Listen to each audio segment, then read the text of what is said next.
Hey everybody, welcome to Ukraine Update here on the Shills. We got an invite out to Rick the Ukrainian. He's going to try to join us, but it's one of those evenings where things are looking pretty busy. Not 100% yet if we're going to see Starsky either, but you know, these guys are kind of busy in life, so you never know. But we're plodding along here, and I bet we'll have somebody or maybe a couple pop in as we go. So we're going to get to some news right away, and the biggest thing, of course, has got to be the 50+ billion aid package that is, been put together to kind of help with the missing and slowness of things in the U.S. due to political issues and voting and stuff. So we'll turn it over to Secular Sekai here from Tridents against Tyrants, and he's going to take us through the news. All right. Yeah. So glad to be here. And so first thing I've got here is, as Dick mentioned, the EU is providing Ukraine with $54 billion in aid. This is from AP News. And how's the money going to be spent? Well, EU leaders on Thursday, they sealed a deal. So they're saying they're going to provide Ukraine with 50 billion euros, 54 million US dollars, to shore up its economy after Hungary dropped weeks of threats to veto the measure. So the aid package, it's about 2/3 loans, 1/3 grants. It's going to be paid out over a 4-year period. And it's not really meant to fund arms and ammunition, unfortunately, is the official line, which falls under a separate EU plan. So instead, it's going to kind of aim to help stabilize the Ukrainian economy. After almost 2 years of fighting, really need that injection of money, pay for rebuilding, setting the country up for, definitely, for future EU membership. So, it should help to plug budget gaps and avoid skyrocketing inflation, which anyone who's ever studied history probably could tell you that war can tend to cause that to happen. Mm-hmm. So, I think a third of Ukraine's economic output has been affected because of the wartime destruction. This is really good news. And on a side note, the situation is a little funny regarding Viktor Orban because, this guy, he's been trying so hard to block all of this stuff for the longest time now. And there's kind of just this quiet message being said, look, you're the only one holding out now. If you don't want Hungary's economy to take a little dip, people maybe get a little upset with you, you got to play ball with us. Yeah. He did send us a message. This is right from the goat's mouth.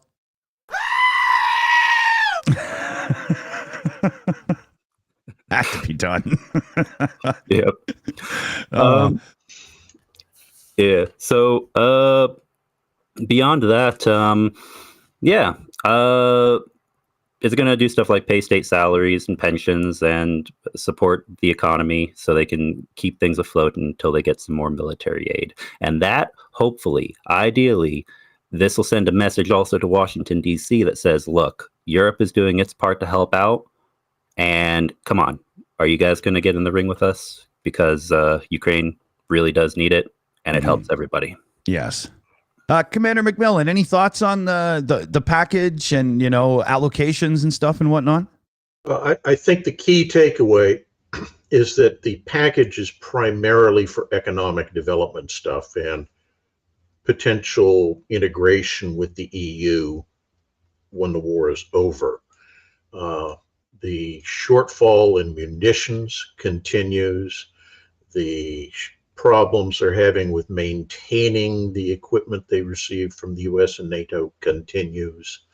So it's very helpful, don't get me wrong, but it is not a solution to the immediate problem of the conflict and the levels of military support that are sort of drying up, it seems. Yeah. A couple of shout outs here. Taste Luke Kalhana. This dyslexic part of my brain has just turned that into a dance of letters. There was a member message for 6 months, been a member as well. So big thanks for that. Slava Ukraini, and this is a reference to the intro. Burn, baby, burn, Rusky Inferno. I love it. And then Putin Coolio threw in a super chat. The Black Sea sharks are eating well lately. They are indeed.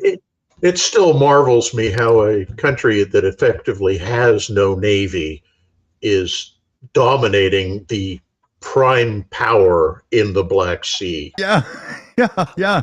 Submarines everywhere. They're Yeah. they're on the bottom, but Exactly. Yeah. And, actually, what's really interesting, I like the fact that you kind of brought that up real fast, is it kind of, it's like this combination of, yes, they're using the most high-tech stuff when countries are sending it, as they should be. But so it is a conventional warfare. It's a trench war. But then in the naval category, yeah. it's very asymmetric and it's very cutting edge. It's like you haven't seen navies that have had to defend against both aerial and naval drones to this capacity in conflicts before this one that I'm aware of.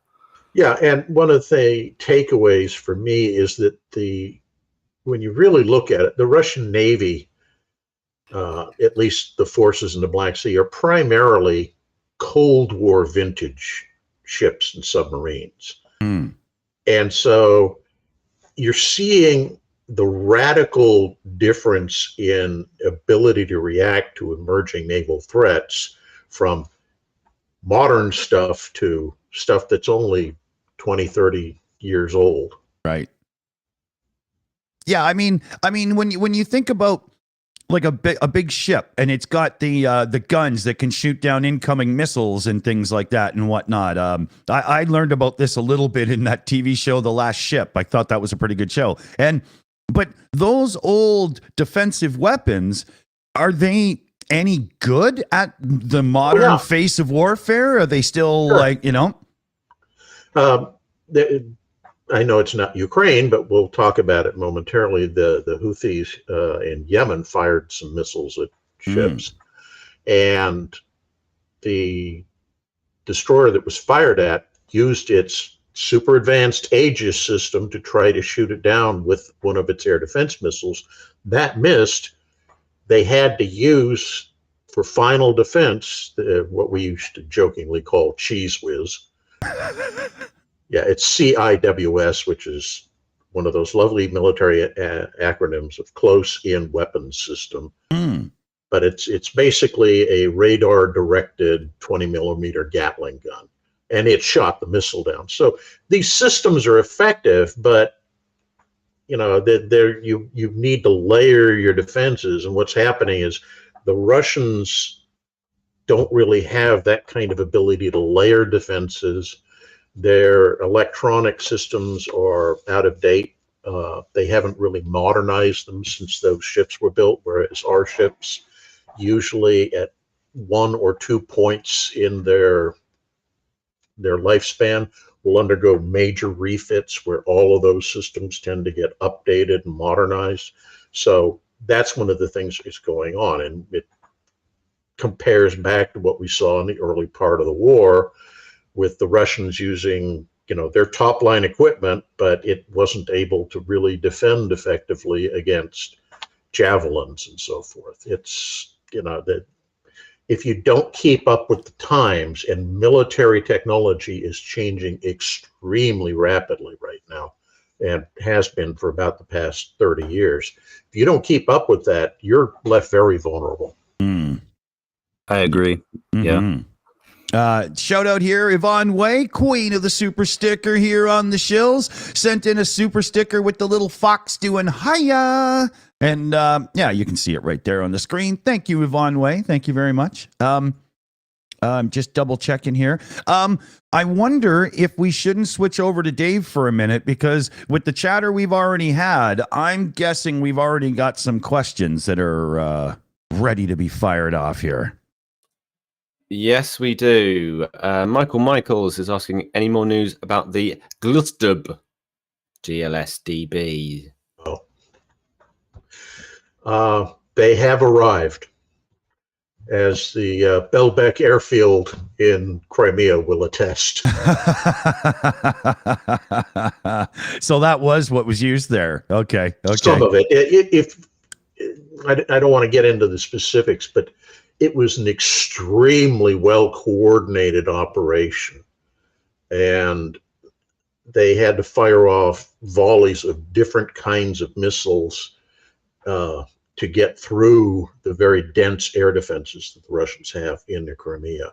So first they fired, small stuff so it would turn on the radars to engage them. And as soon as the radars of the air defense system came on, then they launched HARM missiles, which are homing anti-radiation missiles. So they find the radars of the air defense system and they try to blow up the radars. So then the operator's left with the dilemma choice of, I can turn the radar off so that it won't get blown up. But if I do that, I can't shoot anything down.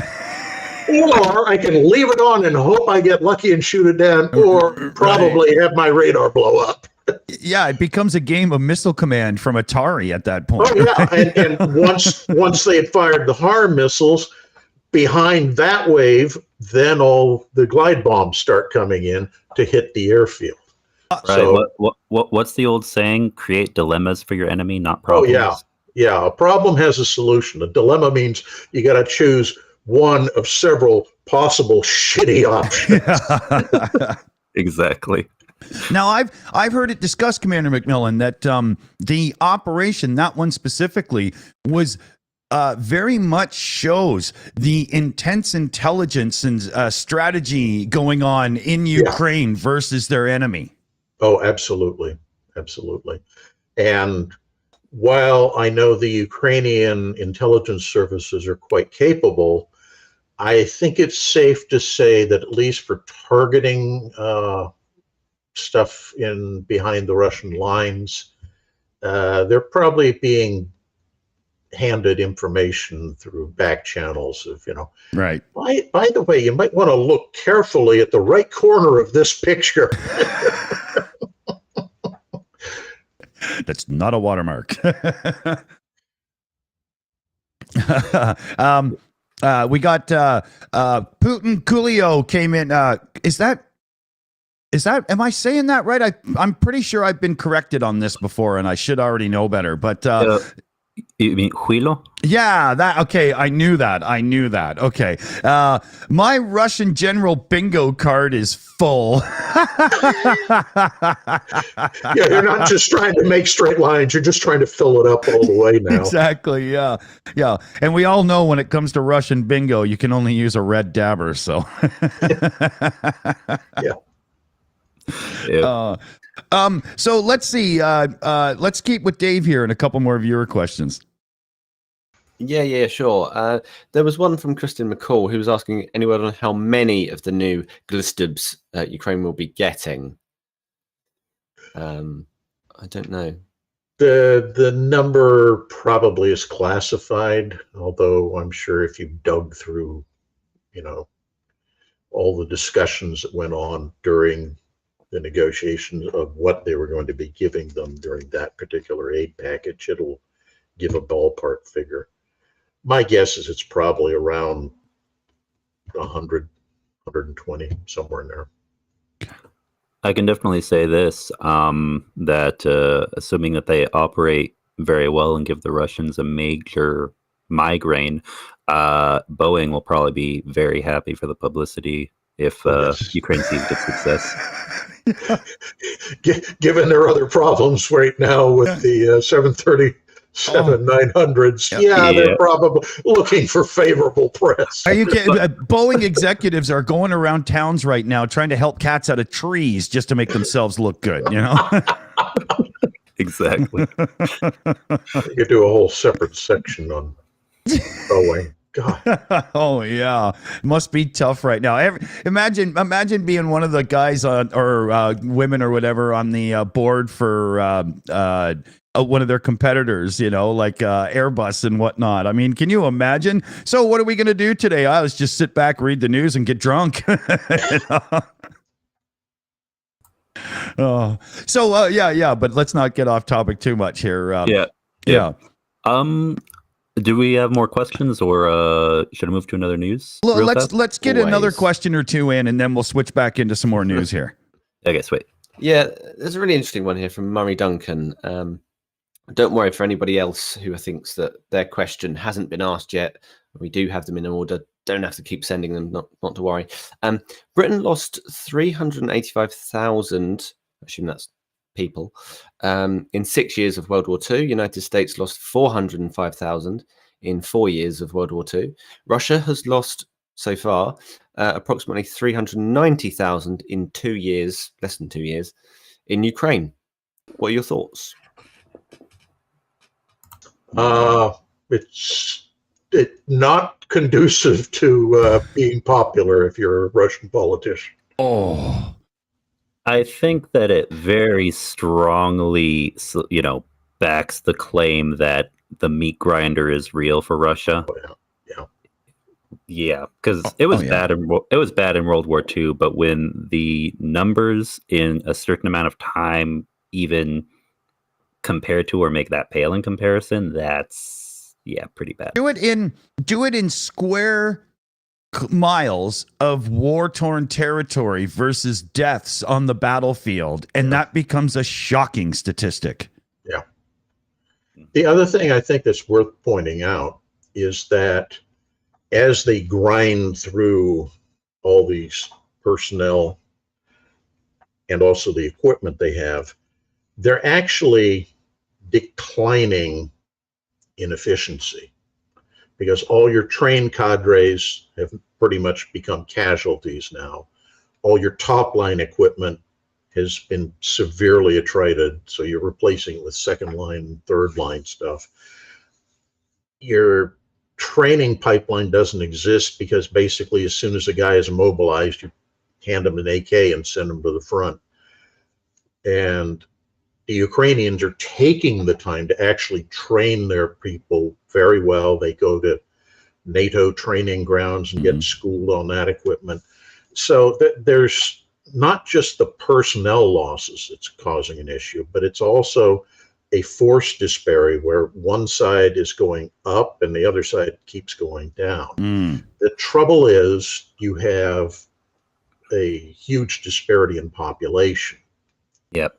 So the Russians can just keep throwing fodder into that meat grinder, and hopefully, in their minds, the Ukrainians will run out of will to prosecute the war before they do. Yeah. And it doesn't surprise... Oh, go ahead. Oh, no, you go ahead, man. No, I was only going to throw out there, it's like a catchphrase on this stream over the 2 years. We need to make a clear definition between deaths and injuries as well. Is this specific statistic deaths, just deaths? Because that's shocking. I don't think it is. Okay. Depending on, it's casualties as opposed to deaths. Casualties is the all-encompassing title. Right. I think it's a little psychological, because a lot of people who aren't familiar would think of a casualty as being the same as a fatality. Yes. Yeah. And so when people hear that number of casualties, they think, wow, that's a lot of dead Russians. And then it's like, oh, okay, well, it's really including anyone who's been taken out of action. But still, if you've got one less person out on the battlefield occupying Ukraine, that still counts. Yes. I think there's another thing that's worth mentioning is medical care. The level of medical care in Ukraine and their battlefield casualty evacuation system allows them to save a fairly significant number of their personnel, and either they survive well enough to return to the front, or at least they're productive members of society when they're done. Most of the Russian guys that seem to become casualties are, left in a barn somewhere for a week or two with their wounds festering before they get any treatment. And when they do, it's like, oh yeah, here's a candy bar, have fun. Yeah. So I mean, a lot of those casualties are not maybe fatalities, but they're certainly lost any possibility of returning as productive members of society, let alone going back to the front.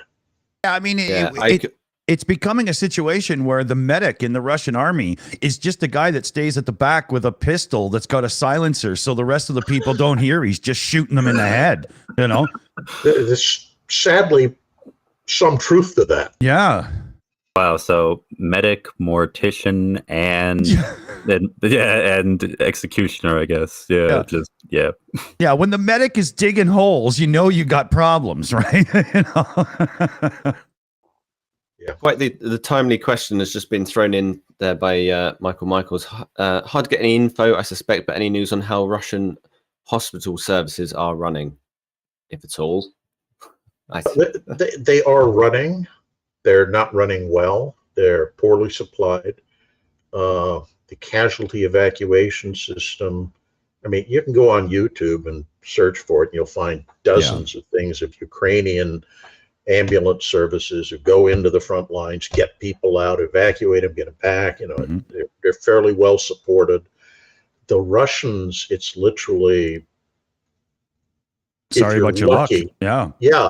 It's if you can't crawl to the field hospital, forget it, dude. Yeah.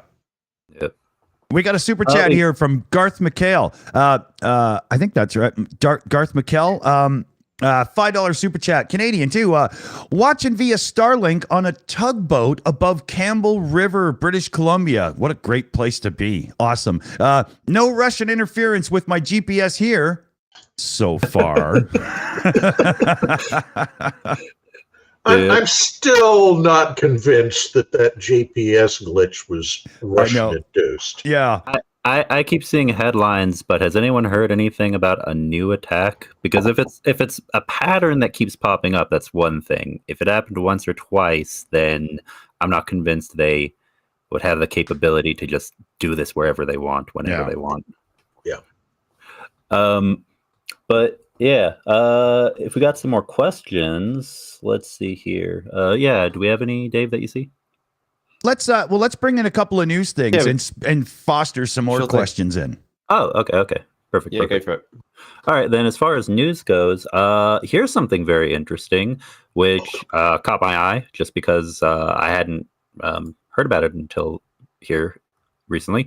The fact that apparently, so anyone who's unfamiliar, not directly related to Ukraine, but there's also a pretty bad narco war, meaning war on gangs, criminal gangs, cartels, narcotics happening in parts of South America. Yeah. Specifically, though, putting all that aside, in the nation of Ecuador, they recently decided to hand Russian military hardware to the U.S. for Ukraine, to hand over to Ukraine, which is something Russia has condemned. So I got an article here pulled up by Reuters. Reuters reporting from Moscow?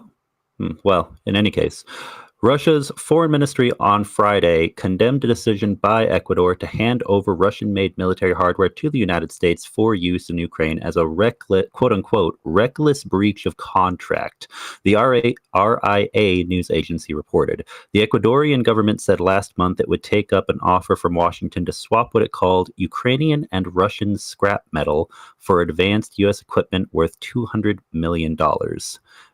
Okay, so basically, this scrap metal, I'm assuming, is old hardware that they just didn't want anymore, and so they're willing to trade it in for newer U.S. stuff. Yeah, and so I find that a little funny that's metal. It's just scrap metal. I can't believe I'm hearing that. I can't believe that's actually in the article. That's how they're referring to it. You can't. Because of end user agreements, you can't say we're giving all these old weapon systems to the U.S. So what you do is you declare it metal. You declare it surplus or non-functional. It's now scrap metal. Oh, here, have all these old tanks and artillery. Yeah, precisely. And so so the U.S. says that the arms it gets from Ecuador will be sent to Ukraine to help bolster its forces on the battlefield against Russia. So obviously these are going to be older Russian arms that are referred to as quote-unquote scrap metal. But Maria Zakharova, the Russian Foreign Ministry spokeswoman, told RIA that Ecuador's decision was made under pressure from external forces. So according to her, quote-unquote, quote, such a reckless decision was taken by the Ecuadorian side under serious pressure from outside interested parties, she said. Okay. Our partners are well aware of the provisions of the contracts, which include an obligation to use the supplied equipment for stated purposes and not transfer to a third party without obtaining relevant agreement of the Russian side. Apparently, Ecuador didn't get that memo. And you know what? I applaud them for that. Because, the politics of South America can get pretty complex, and there is kind of this jockeying back and forth in the entire global South, but especially in South America, since it's so close to America's doorstep, between the U.S., China, and Russia for influence. And it looks like in this case, U.S. influence has won out over the latter two. Which is only a good thing. Exactly. Well, there's an odd business side to this equation too. Oh yeah. If Ecuador gets rid of all its old Russian systems and gets U.S. systems in replacement, it means that Ecuador now needs to buy into the U.S. spare parts and maintenance pipeline. More jobs go to the U.S. And at the same time, Russia loses jobs. Yeah, but also, if I'm not mistaken, I don't have an article pulled up here. I'm just remembering from what I was reading earlier this week. I believe India has announced they're also cutting down on arms purchases from Russia. So, like I said, once you start seeing a shift, among... Yeah. Especially among important countries like India in the global south, from Russia to, now maybe we'll still kind of stay a little more buddy-buddy with the Americans. The other part of that is India in particular is becoming a significant player in the arms market as well. So a lot of what they're doing is replacing Russian purchases with domestic production. This is true. And under the Modi government, they've really been pushing for a lot of that for a lot of reasons. And, we're not here to talk about Indian politics and that entire sphere of the world, but, everything is intertwined. Exactly. Yeah, right. Exactly. Precisely. So I just see it as, it's bad for Russia. Will there be other things that happen in Asia in the next 50, 100 years that the world will have to evaluate and ask, was part of this formed because of reactions we made to things 50, 100 years ago? Maybe. But, it's bad for Russia right now. I see that as a good thing. Yeah. Well, another thing that's worth mentioning is we've now had basically 2 years of people watching Russian tanks and armored personnel carriers, etc., just blowing up on the battlefield. And it kind of, if you're a purchasing agent for some foreign country's military, you're going to say, maybe there's something a little safer and more effective to spend my money on. Yeah.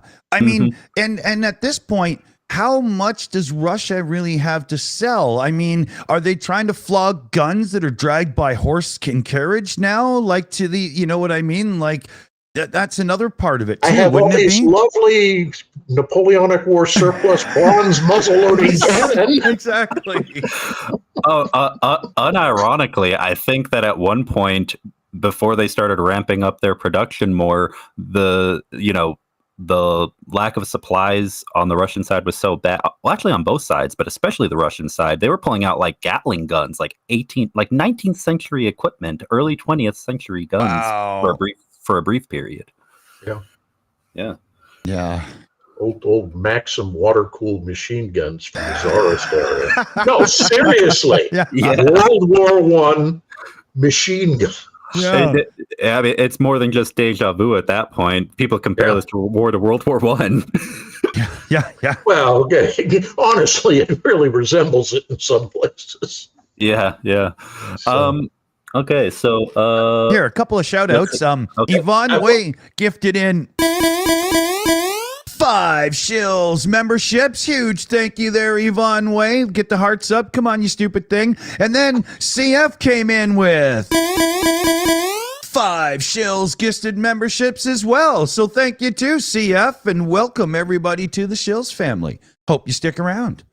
I think my shout outs are done. Let me just double check here because I do have a couple of different windows I have to check for everything. Yep, I'm good. Let's see. I wanted to segue from Ecuador since it kind of very loosely ties into this.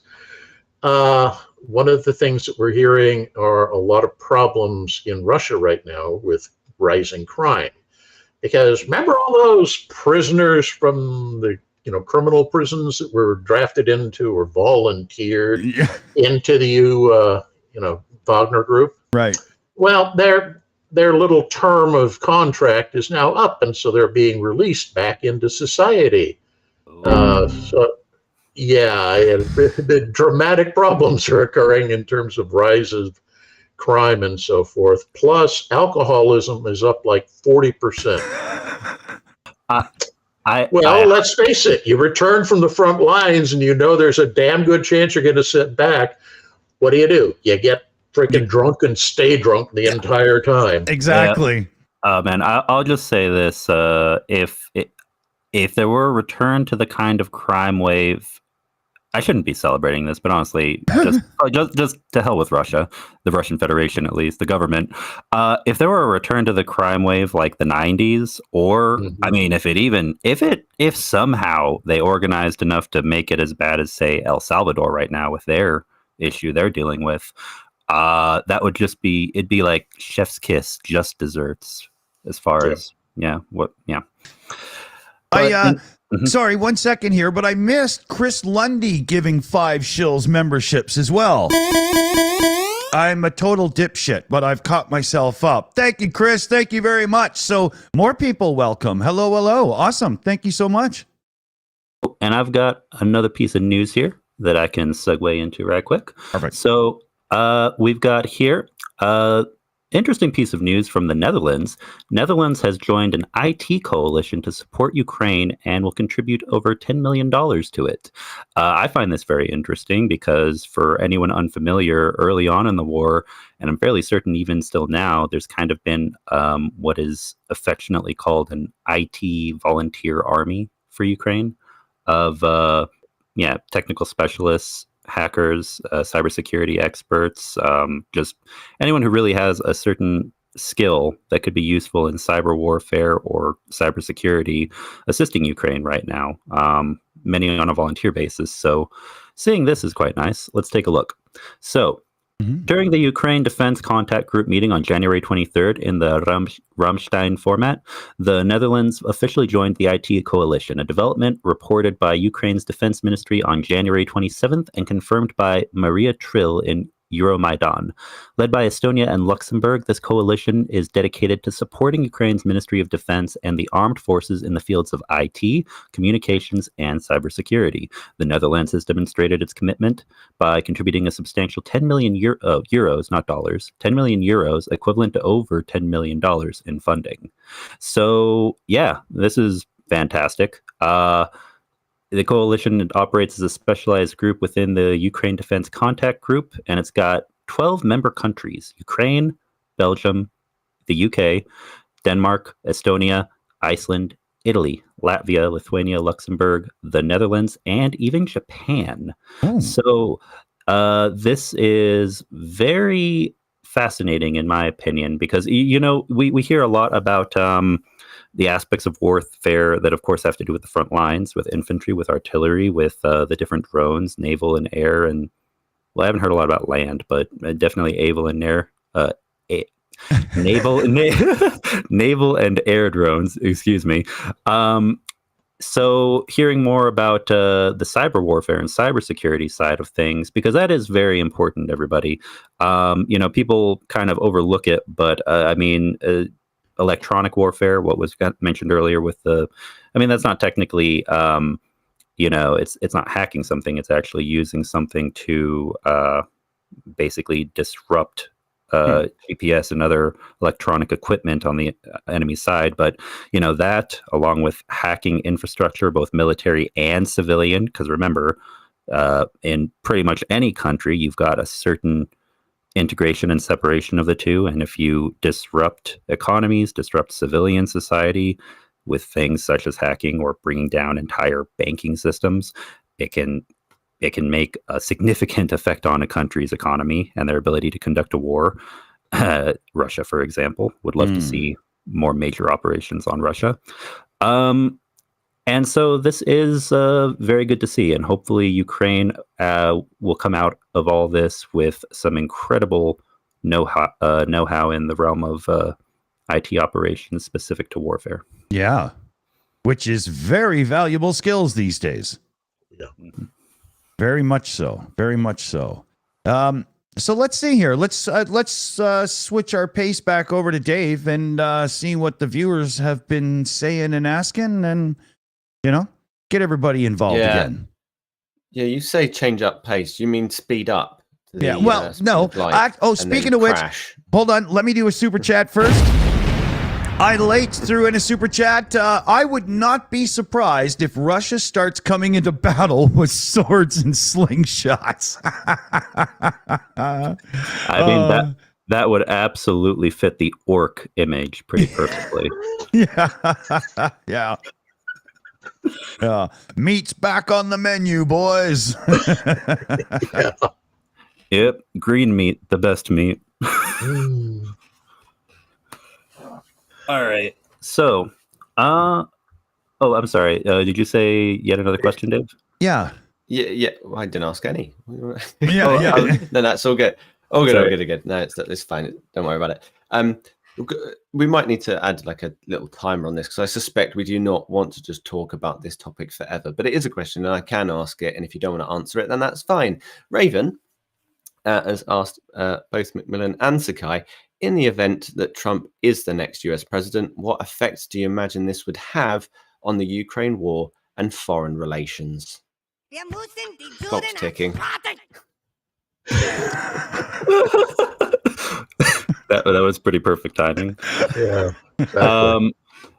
Man, I imagine that if Trump wins the presidency, that it would only be negative. One could argue that the man could be swayed one way or another because he doesn't really care about Ukraine, just about power and money, anything that will assist him.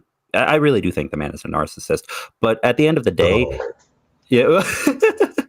But say it ain't so. I saw on TV that he said he was the most humble human being in the world. Oh yeah, get that man a dictionary. Get that man a dictionary. If your worldview is that you're literally the only person on the planet, there's some truth to that statement.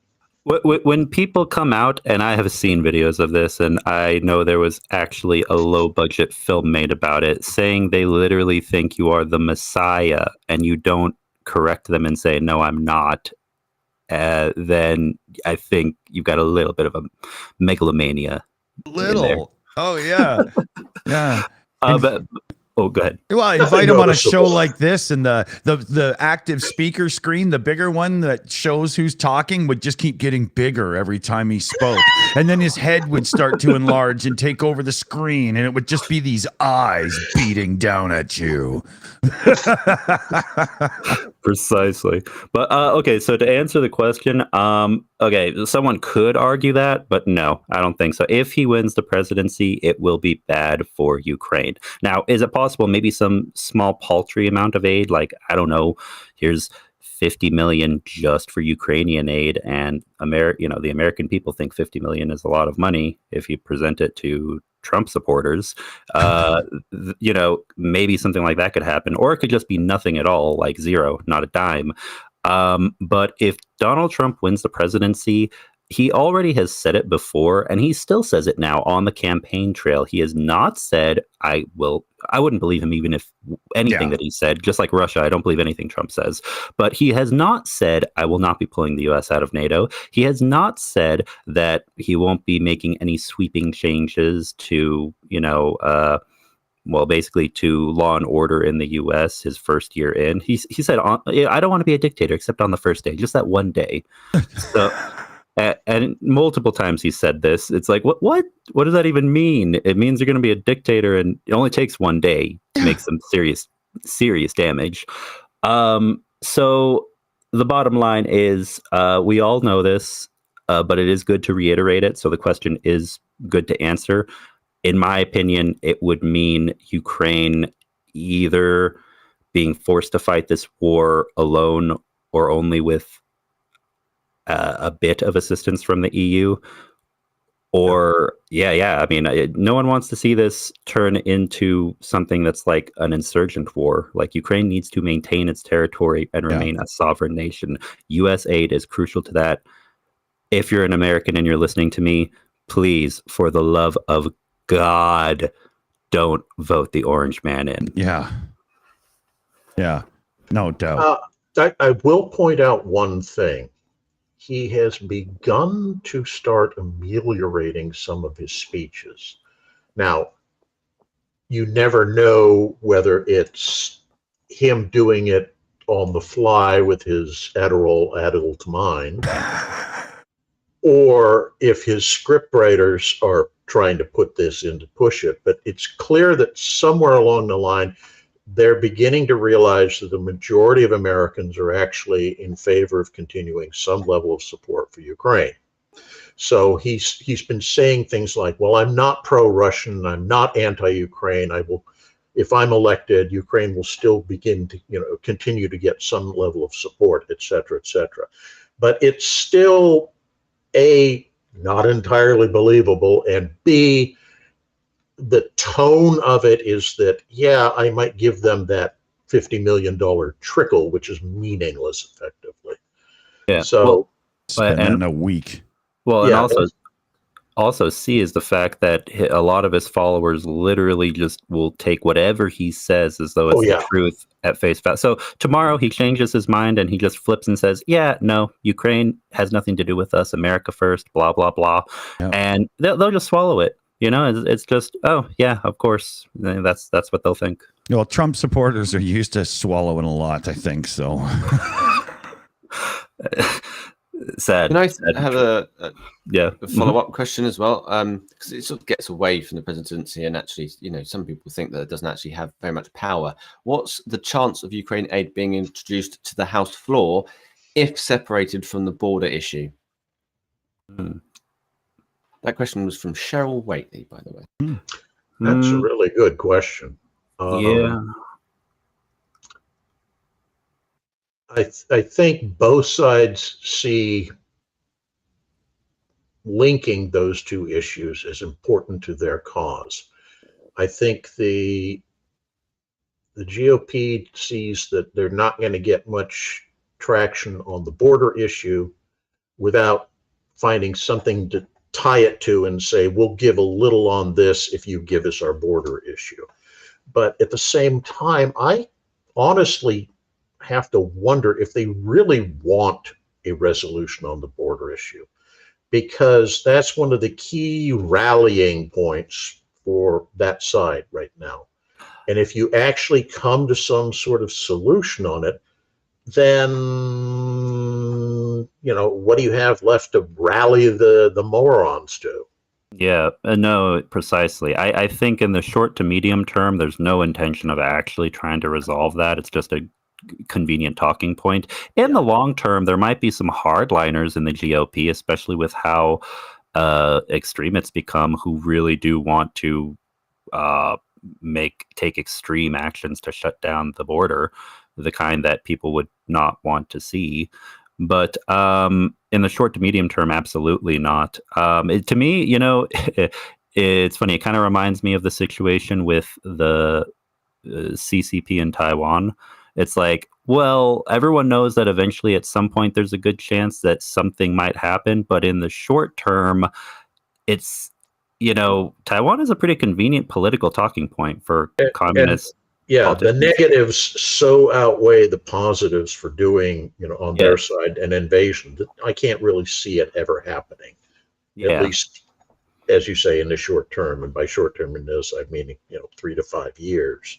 Yeah. So, Yeah, I kind of think it's the same thing for the GOP. Is they need those issues that they have to rally the morons around. They need simple talking points with, one syllable words that they can go, and that's what this is. The border issue resonates with that crowd. So if you make that go away, then you have to find something new.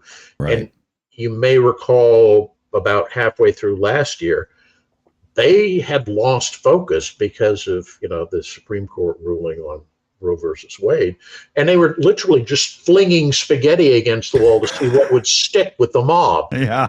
And, it turned out that the border was the issue that resonated. So Right. that's the menu item that they're pushing right now. Yeah. It's a culture war soundbite. Yeah, and, it is. And well, but I think the one thing to remember is to not be too complacent about it, because people said the same thing before Roe versus Wade fell in America. And I'm not going to stay on this too long because we want to stay on the topic of Ukraine.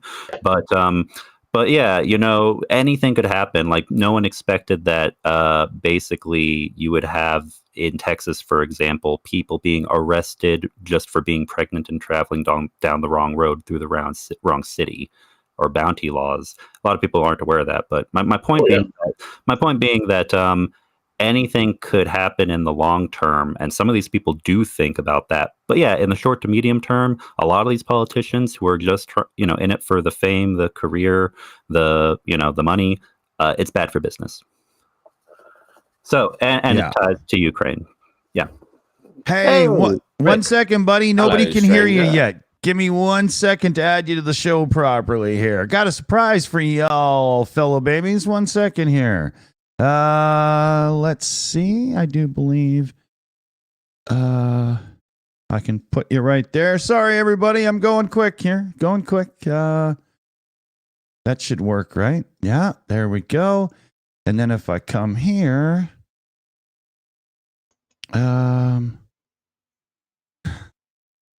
almost. I can. Almost. Yeah, you can, but not quite everybody else yet. There, now we can. Now we can. Awesome.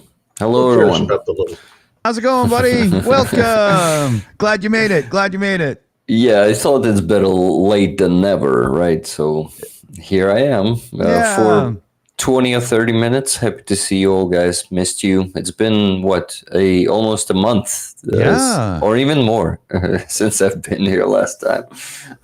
Same. Yeah. Where have you been, Dave? How's it going for you? It's going all right. I can complain, and I will. But no, I've been doing master's degree stuff. So yeah, Cool. so That's cool. I've got good reasons. Yeah. Welcome Well, back. Yes. I'm Indeed. good. Yeah, we were just catching up on some news and stuff and interacting with the viewers and whatnot. I would say, anything you want to jump into right off the bat, but we might have already covered it, so I'm not really sure. Well, I have something a news item I want to address, which I think Rick's viewpoint on would be extremely helpful. Excellent. So one of the things we're hearing is that Zelensky is apparently on the verge of firing Zelensky. Oh, all of Yeah. this is one big speculation, Commander, I must say. But this might have some ground beneath it. I think so. Of course. Please continue your thought. I interrupted you there. No, that's fine. And all I was going to add to that is there's also some discussion about a senior official in the Ukrainian Defense Ministry who's being suspended for corruption charges. So I'm wondering if those two are either interrelated, or is this just the continuing growing separation between Zelensky and Zelensky's visions of how the war should be prosecuted? Well, I think we have one obvious problem in our army, and it's incompetence of our generals, which is incompetence due to the fast change in war. It is the war of drones now, and they need to adapt and guys, you won't believe it, but some of those generals still don't know what FPV drone is.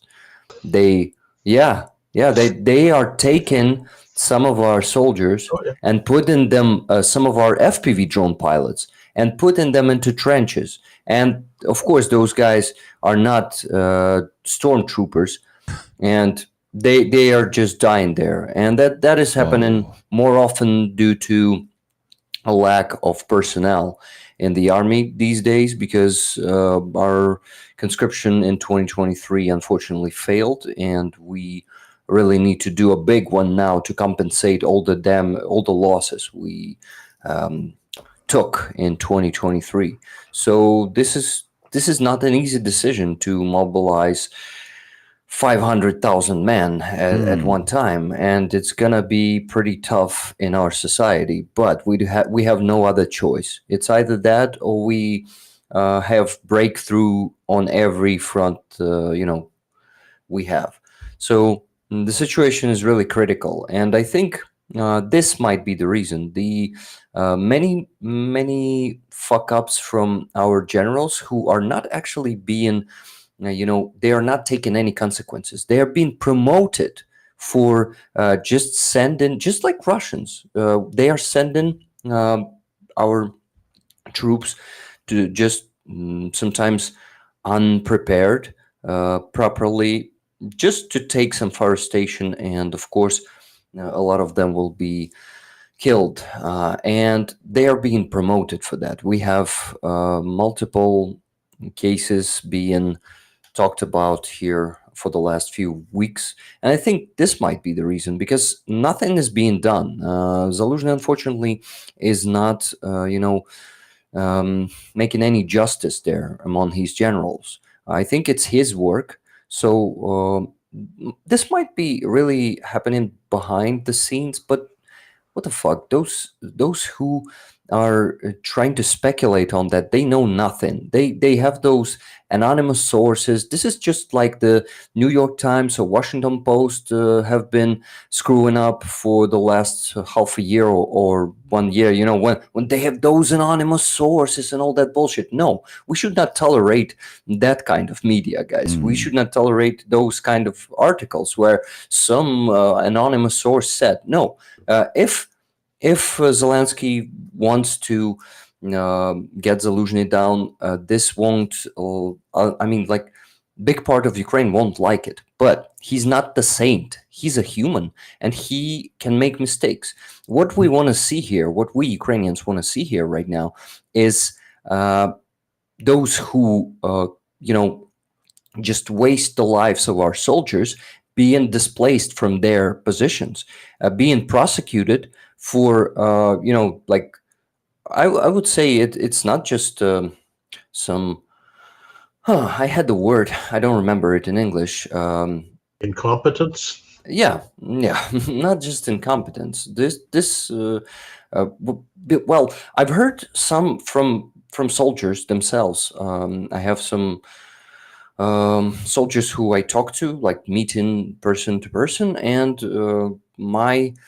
one of my soldier friends told me that they had a battalion commander or the brigade commander, I don't remember, who was really saying it to their faces, guys, I don't care about you. I'll receive the new ones. You just go there and do the job or die. I don't care. So we still have a lot of those Soviet-minded assholes, and this must be changed. I don't think we could go on like this, or we just lose this war. So we're facing many serious challenges right now. Yes, Dick? Yeah. My audio just zitched out there. Sorry, I'm back now. Okay. Okay, Commander, maybe you want to comment on my answer. No, I totally agree with you that it's not a unique problem to Ukraine or Russia. You see this kind of thing happening with virtually every military, including ours, during times of conflict, where some field grade officer or general officer screws up, and the big military bureaucracy, rather than admitting a screw up, finds a way to, give him an award or promote him or something to cover up the fact how badly the screw up impacted things. Mm-hmm. And yeah, until you get out of that mindset, until it's, no longer we're protecting the bureaucracy, and instead you focus on improving things and understanding that the whole machine needs to operate as a cohesive team, you're fighting with one hand tied behind your back. Oh yeah, and this is something. It's a modern issue. It's also a historical issue. With U.S. history, closest parallel I can think of is during the Civil War. Anyone who's sane is glad that the North won the Civil War, of course. But there are several generals at that time who, if you asked a military historian, would probably say, yeah, they didn't do the best job. There could have been a more efficient. Yeah, that guy should not have been anywhere near the front lines. McClellan. Exactly. So at the end of the day, Zaluzhny may be someone who culturally is revered by many Ukrainians, but at the end of the day, it's a war.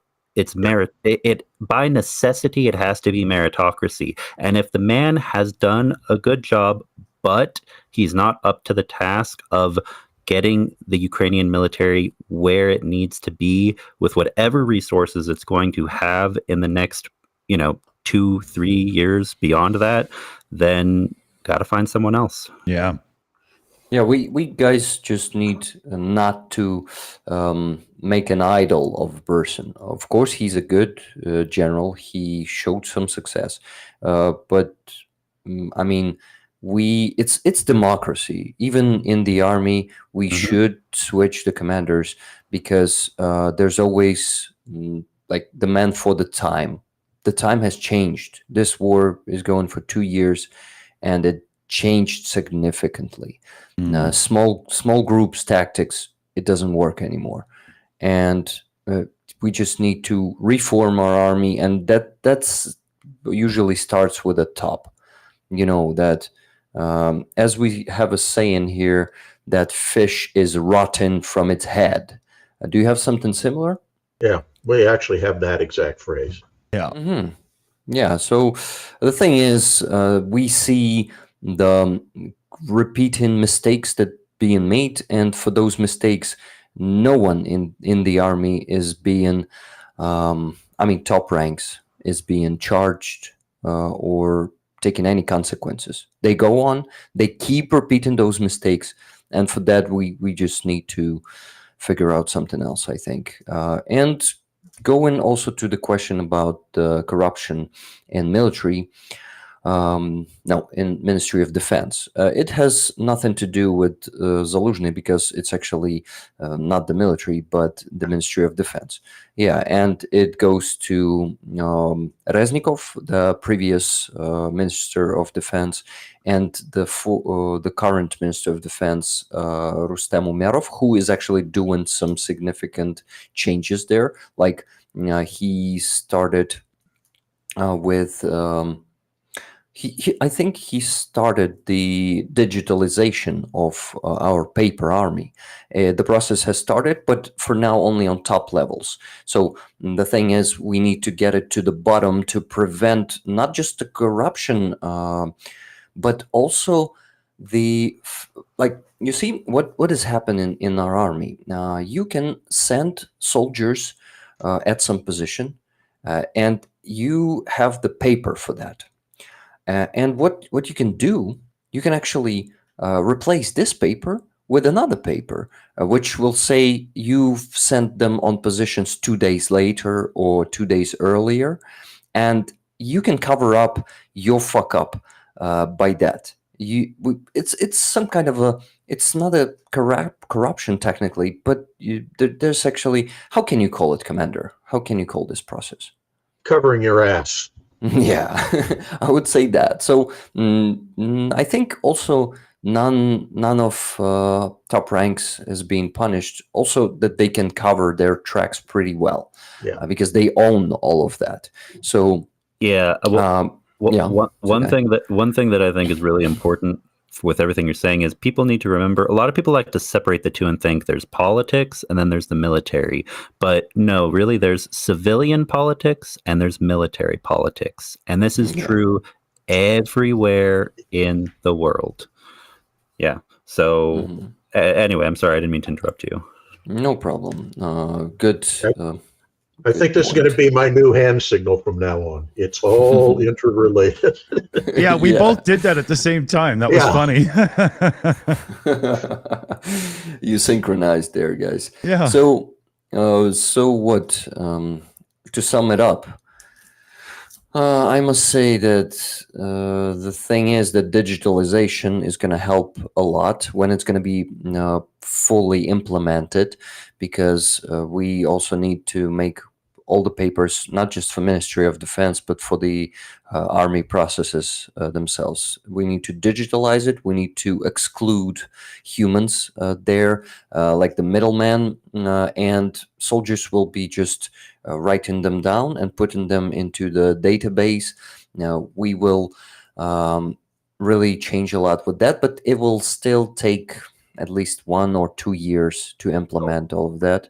Yeah. You'll be very then- lucky if you get it done within 1 Yeah. or 2 years. Yeah. But you see, the thing is, everything is being done faster here these days because of the war. So Mm. I'm really hoping for at least 2 years. Rick, yeah. let me just do a couple of quick shout outs, and I wanted to turn you with a question here. Awesome. So we got Cats member message, member for 14 months now too. Slava Ukraini, fuck Putin. Hey, it was spelt differently, but I don't care. We'll just let it out.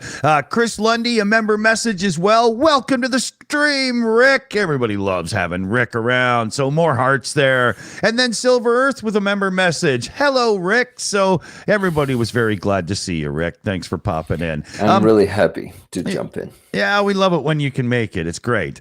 So yeah, I wanted to turn you with a question that we had talked about this in the beginning.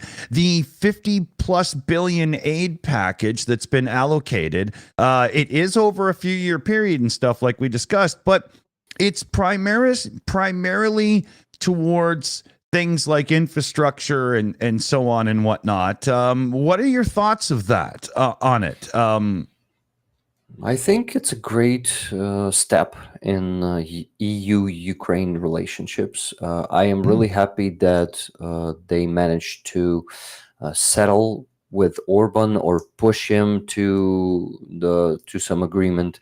But I think that meeting behind closed doors with tops of EU and Orban was really to give him something he wanted, because that guy is just a typical speculator. Not the speculator. In English, it's going to be Spectator. spectator. Really? Spectator? I thought that it's the one Wait. who watches.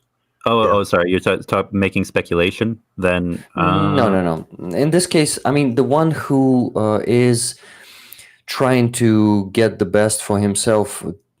He's blackmailer. Yeah, he's gonna blackmail the European Union, Gotcha. and there's no other way to stop the real blackmailer but to, I mean, in this case, but to settle with him. Of course, you can prosecute them if it's just a criminal who, but yeah, you cannot do it with Orban, unfortunately. Well, it is true. I mean, you can't. There isn't any legal prosecution against him. But we were actually talking about this a little bit earlier, and how, yes, he has kind of been using his position to blackmail the EU, but also he may end up becoming possibly a bit more of just a spectator or being kind of forced to vote in line. Well, basically, it's looking more and more like the dominoes are being lined up to isolate Hungary a little bit within the EU and find ways to legally make that happen a little more. So we might see him actually just be like, okay, well, yeah, I don't want literally protests in my country. I really hope so, that this is the case, that they really told him that he's going to become a spectator. I mean, not Yeah. just told him, but made him understand that. But the thing is, the answer could be in the middle. Probably it's that, and also settle in with him on something. But guys, we should not forget that their Minister of Foreign Affairs, Peter Siriaito, Siriaito, I think, or Siarto. Well, that dude was coming to Uzhhorod in Ukraine, and he was having a meeting with Andriy Yermak, the head of presidential office, and Dmytro Kuleba. And they actually signed some agreement, if I'm not mistaken. If it's not signed, that anyway, our law has changed, considering the minorities, the Hungarian minorities in Ukraine, actually in Zakarpattia region. For me, it seems like the imperial ambitions of Orban is being accounted in this case. But I think also this is good for the Hungarian community in Zakarpattia, and this is all of this is really good. I actually don't know what was the matter of the law in 2015. Was it, if I'm not mistaken, Ukraine somehow took some privileges from that minority, and now it's been restored. As our side is saying, but Siriaito said, well, actually, no, it's still not all of it. We still have some questions. So this is the story that gives us actually a good sign that they are finally ready to talk, that they are not just ignoring us and our call to some dialogue. And it has begun. I think the European Union could also push to that. They could make him finally talk to us, to Ukraine, and finally try to find some compromise and try to find some common ground. So I think all of this is a very, very good sign, and I don't think it's just settling with Orban. I think it might be the beginning for really a dialogue between that Hungarian government and our government, and that's just very optimistic as I can see it. Yeah. I think the Hungarian minority in that region had some legitimate complaints. And I think the Ukrainian government is figuring out, we need to make exceptions for their specific differences. The issue is, like we were talking earlier before you showed up, with Taiwan. It's one of those issues that he likes to have available, that he can wave that flag and rally the mob behind him.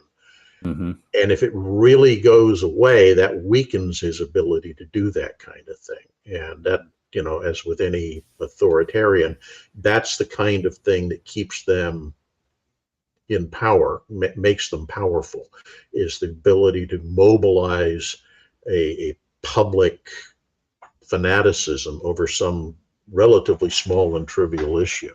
Yeah. Oh, also, as a segue, this is reminding me of something that I'd like to really get your thoughts on, Rick. And it's actually related to a news article that we had as a suggestion here. Okay, and I'm going to say this, and you'll probably know what I'm talking about. The green, the gray, and the yellow. The other Ukraines. Do you know? The green, the gray, and the yellow. I know the green circle. No, green Ukraine. Do you know green? Green Ukraine. Green Ukraine. The one in Vladivostok, right? Yes, exactly. Yeah. So for anyone unfamiliar, historically, there are regions inside of Russia that have had significant ethnically Ukrainian populations. And one thing that was brought to my attention in the news is, this is from the Jamestown Foundation. Moscow alarmed by Kiev's increased interest in ethnic Ukrainians living across Russia. Quick summary is Moscow views Zelensky's decree to devote more attention to ethnic Ukrainians inside Russia as a more serious attack on Russian statehood and identity than many in Ukraine and the West do. That perception will likely prompt Moscow to diminish the history of Ukrainian communities in Russia as part of the war effort against Ukraine, and such repression will likely backfire, prompting Kiev to take more action in support of its co-ethnic brethren and other non-Russians in Russia. So what are your thoughts on this? And I mean, specifically Ukrainians in Russia, and then other groups such as, the Bashkortostan stuff, the Komi, all of that. Yeah. Okay, guys. So I was so happy to see that statement made by a president, and actually, I think it's a law that he put into discussion there in the parliament. So this is, I think, a very badass move from our side. This is the answer to all the Putin's allegations that Ukraine never existed, that Lenin made it up, and actually a counter, not just argument. We're countering constant Russian suppressions for centuries, a constant erasing of our history. We are finally restoring that historical. I forgot the word. Just a second, guys. Just like on my streams, I will translate it here. All good, man. I'm so tired half the time, even in my native language, I'm forgetting what word I want to use. oh my God, guys! It's such a simple word. It's historical justice. Yes, I'm also tired, so forgive me. Yeah. So historical justice, we start restoring it, and Putin was saying it for 15 years already. Well, openly for 10 probably years, that Ukraine actually doesn't deserve.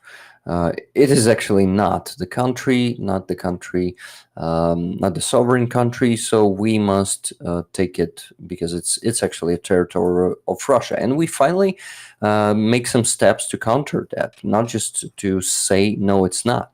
We are making some laws that will state that actually the truth that a lot of Ukrainians are living on Russian territory because they were deported, some of them like in Green Ukraine, and it was happening for centuries. Ukrainians been deported many times, not just Ukrainians, by the way, guys. Don't forget about Crimean Tatars. They have suffered a lot and they keep suffering from it. Russia keeps deporting them. And I would actually love to invite more Crimean Tatars on my streams and make interviews with them because their voice is very important and we must talk more with them. And I've seen a fair amount. I've seen a fair amount of content with Ukrainian Crimean Tatars. Just talking about standing with Ukraine lately, including from I think Balakun. They recently, Balakun. Guys, we definitely got to talk about Balakun. Please go to that YouTube channel. They make podcasts. Thank you, Sekai, for bringing this up. This is very important. I want this channel to be more popular because it has only 100 subscribers. This is ridiculous.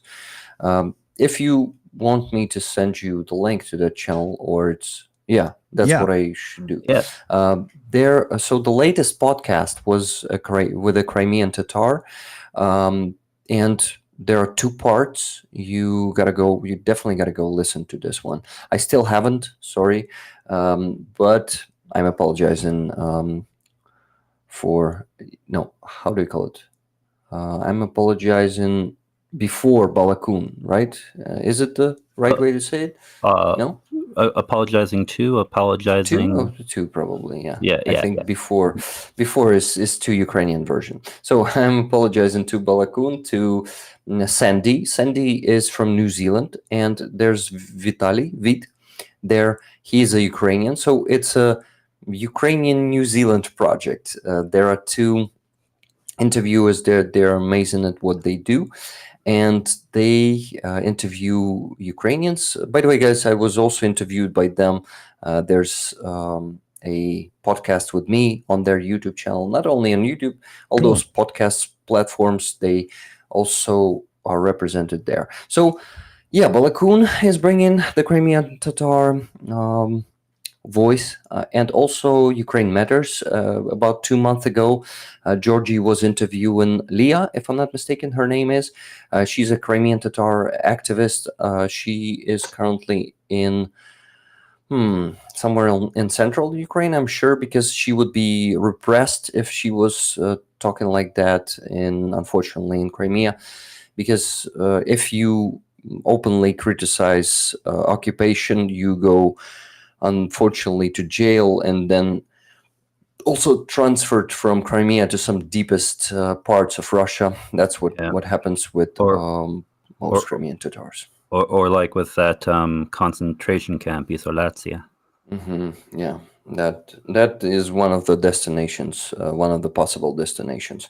So, yes, guys, Crimean Tatars, and also I was talking about deportation, yes, and about Green Circle. And there was actually first question that our famous Ukrainian activist and volunteer, Serhiy Sternenko, asked, where's Green Ukraine? Why isn't it in that list? We see Kursk, we see Belgorod, Voronezh region, Kuban, right? Also Bryansk region. There's no Green Ukraine there. So we definitely gotta make, is it the amendments to the law, or how do you call it? Amendments, Yeah. Yeah. And it is so significant. For anyone who's unaware, Green Ukraine, geographically, the historic region, because it didn't really make it off the ground as a state. It was eventually kind of forcibly reabsorbed into back in the 1920s. But it is right on the border of pretty much exactly where the artilleries that North Korea gave Russia. That's where it's located. It's in the far east of Russia. So imagine if you had partisan activity, or if you had disruption in that particular area on the border with North Korea. And more importantly, there's quite a few ethnic Ukrainians there. With everything that's happening, I'm sure it's not fun to be Ukrainian in Russia right now. Like getting support from the Ukrainian government, it's important for people across Russia. Yeah, and I think it's also the fundament. You don't use this word. Another word I'm forgetting. Fundamental. It's fundamental, but like the base for something, The foundation. The foundation. Thank you. By the way, an amazing book by Isaac Asimov. I recommend everyone to read that one. The TV show is pretty good too. Oh yeah, really? Yeah, it's totally worth it. Rick, if you want, I'll hook you into our private Plex server so you can watch it and just stream it off our server. Oh, it's awesome. Yeah, actually, I don't have time, unfortunately, to watch. I mostly work for the last 2 years. Only watching some movies when I go to the cinema. Yeah. By the way, there's a famous Kyiv cinema, Zhovteny. It is I think the oldest one in Kyiv, and there are some awesome art house movies. By the way, guys, Dimitri from 69 Sniffing Brigade, you know him, right? Estonian guy. So his movie was premiered in that cinema, and he was inviting me and all his friends there for us to see the premiere. So this was so cool, guys. By the way, the movie is called The Purpose, and it is definitely a must watch. It's a short movie, something about 15 to 20 minutes, but well done, considering Dimitri wasn't ever filming anything before, and he's the director of this one, and it was pretty well put. Yeah, that's so cool. Definitely recommend you to watch that one. It's going to be in some festivals, and maybe I'm sure that just available either on YouTube or somewhere to buy in the future. But just keep that in mind. The Purpose. Dmitry Nasennik is the director of that one. Cool. And Balakun YouTube channel was sent to you, Dick. So please check It's being thrown out in the live chat right now for everybody. Awesome. Yeah, mods are on it. I've dropped it. I'm going to drop it again right now because then it's kind of tied into as I'm talking. There you go. A couple of quick shout outs here. Sprinkles DMC gifted out a Shills membership. So thank you very much for that. Sprinkles, love it. Jilk member message here for 4 months. Hey, Dave, good to see you back on the stream again. Agreed. BME gifted out a Shills membership. Awesome. BME's on the mod team as well, so double thank you. And Cats gifted out a Shills membership, so thank you as well. Lots of new members. Welcome to the family, everybody. And then Yvonne Way, the queen of the super sticker here on the Shills, gifted out a super sticker with the little foxy dude. I don't know. It looks like he might be rolling a joint or something. I'm not really sure what he's doing there. And then Nate W came in with a member message as well. Slava Ukraini with all the appropriate hearts and flags. So awesome. Slava. Yes, very much. Yeah. Okay, guys, I wanted to show you one more thing.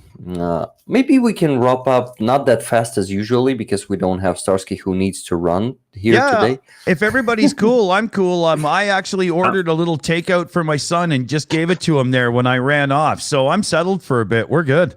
Nice. Yeah. Oh, while you're pulling that up, Rick, just I want to say brief note.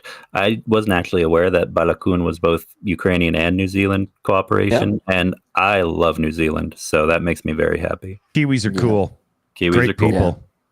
They are amazing. I also love them. Guys, tomorrow there's going to be a big auction on my channel. Why big? Because it's an Azov patch. Look at this. The real, as I called it, A30B. Alpha 30 Bravo, you see it at the top. So it's actually in Ukrainian it's Azov, but so this one is not just the simple Azov patch. This one was the one from the defender of Azovstal. It was provided to us by Greg Terry, amazing fella. From US, who is actually right now for the last already a month, or he's traveling around Ukraine and supplying our military with medical stuff, tourniquets, occlusion bandages, Israeli bandages, all the stuff that's needed for IFACs. They are running around and they started doing more. They started supplying them with metal detectors, with chainsaws. A lot of requests there on frontline, and sometimes they are supplying with meds the whole battalions. Like some new battalion is forming inside Azov, and so guys, this patch is going to be auctioned tomorrow. This one is very valuable. Some people know its real value, and we're going to do it sometime like in an hour after we begin the stream. Oh, let's do it in 2 or 3 hours, because if the stream is 6 hours, people need to know that they won't miss it. So we definitely got to do it in 3 hours. So that's the announcement. Thank you. I have a couple of things to talk about, but I can get to them a bit later. So let's switch over to Dave and get a couple of viewer comments in. We're all caught up with shout-outs and everything, and then we can get back on to what Rick wants to bring to the table next. Thank you. Sure thing. There was one interesting one here from Paul Good-de-Beritz. I do hope I've pronounced that correctly. I probably haven't. New member. I think Ukraine should be restored to the 1918 pre-Soviet borders as part of the reparations. What do you think, Rick? What year again, please? 1918. 1918. End of World War I. Well, guys, it would be cool, but we got to be realistic. We have shitloads of Vatniks living on our territories in Belgorod region, on Kuban, Bryansk, Rostov-on-Don, all those regions. Russia has mixed, and now it's not only Ukrainians. They mixed nationalities and a lot of, and of course, That's the Russian people, and we know that what damage they can bring to us. So we got to be careful of that. First of all, they must want this themselves. Without those people wanting to become a part of Ukraine, it's not possible. And I don't think it's going to be easy because they don't consider themselves Ukrainians anymore. Some of them do, but I really doubt that it's a majority. Almost every Ukrainian will answer you almost the same. Why do we need those problems? Why do we need Vatniks with us? I think that's something potentially more feasible. It's actually interesting. I was having a conversation about this topic, a similar conversation earlier with someone pretty detailed over Discord. And rather than coming back to Ukraine, because think about it. I mean, a lot of people talk about that, like take back the territory. This part of Russia that used to be part of Finland, we should go back. It's like Finnish government. They're like, no, we don't want to do that. Ukraine, same thing. It could be a huge headache. It's more if there could be enough people there who could be inspired or who would have the desire to be separate from Russia, independent. You see, assisting, like, for example, Kaliningrad, if there were, and I don't think there is right now, but if there were a desire to become a separate independent nation state, that's going to be a way easier sell, not only to the people, but to Western governments compared to reabsorbing it into Germany. Yeah, exactly. Germany's got its own issues right now with East versus West and AfD versus the other parties. So, I think more realistically, and we even see, like, Belgorod, for example, used to be part of Ukraine. We see the, operations that have occurred there from the Freedom of Russia Legion and Russian Volunteer Corps and others. I think the bigger thing is right now in the world, there is only one nation state, one government that claims to be the arbiter of truth, the arbiter, and it's not, it's the arbiter of lies and deception and violence and invasion, but claims to be the arbiter of truth and protector of all ethnically Russian people and other peoples who have historically been part of Russia. That myth needs to be broken. If there could be a separate entity like Kaliningrad, for example, just an example, that were a democratic and normal country that doesn't go around invading and stealing stuff like it is 200 years ago, centuries ago, then there could actually be some hope to inspire other Russians to not put up with this bullshit. They've never seen anything like that that's been able to last. It gets snuffed out all the time. Yeah. And you see, the thing is, if we start playing the game that Russia plays, and we start supporting the movements of resistance, Russia actually fooled everyone in the world in 2014 that there are some so-called DPR and LPR republics was to appear. So it's just pretty slippery slope, I would say. And we could seem just the same as Russia. I mean, we will know that we are sincere and truthful in this, but this is actually something to be very careful with because, we may end up being the same as Russia, and we don't want this. Don't become your enemy. Exactly. Don't become your enemy. Yes. And you see, the thing is, we have internationally recognized borders of 1991 after the Soviet Union fell apart. No more, please. We can actually consider some borders inside the Russian Empire, which it is. It is still not the Federation, like truly the Federation.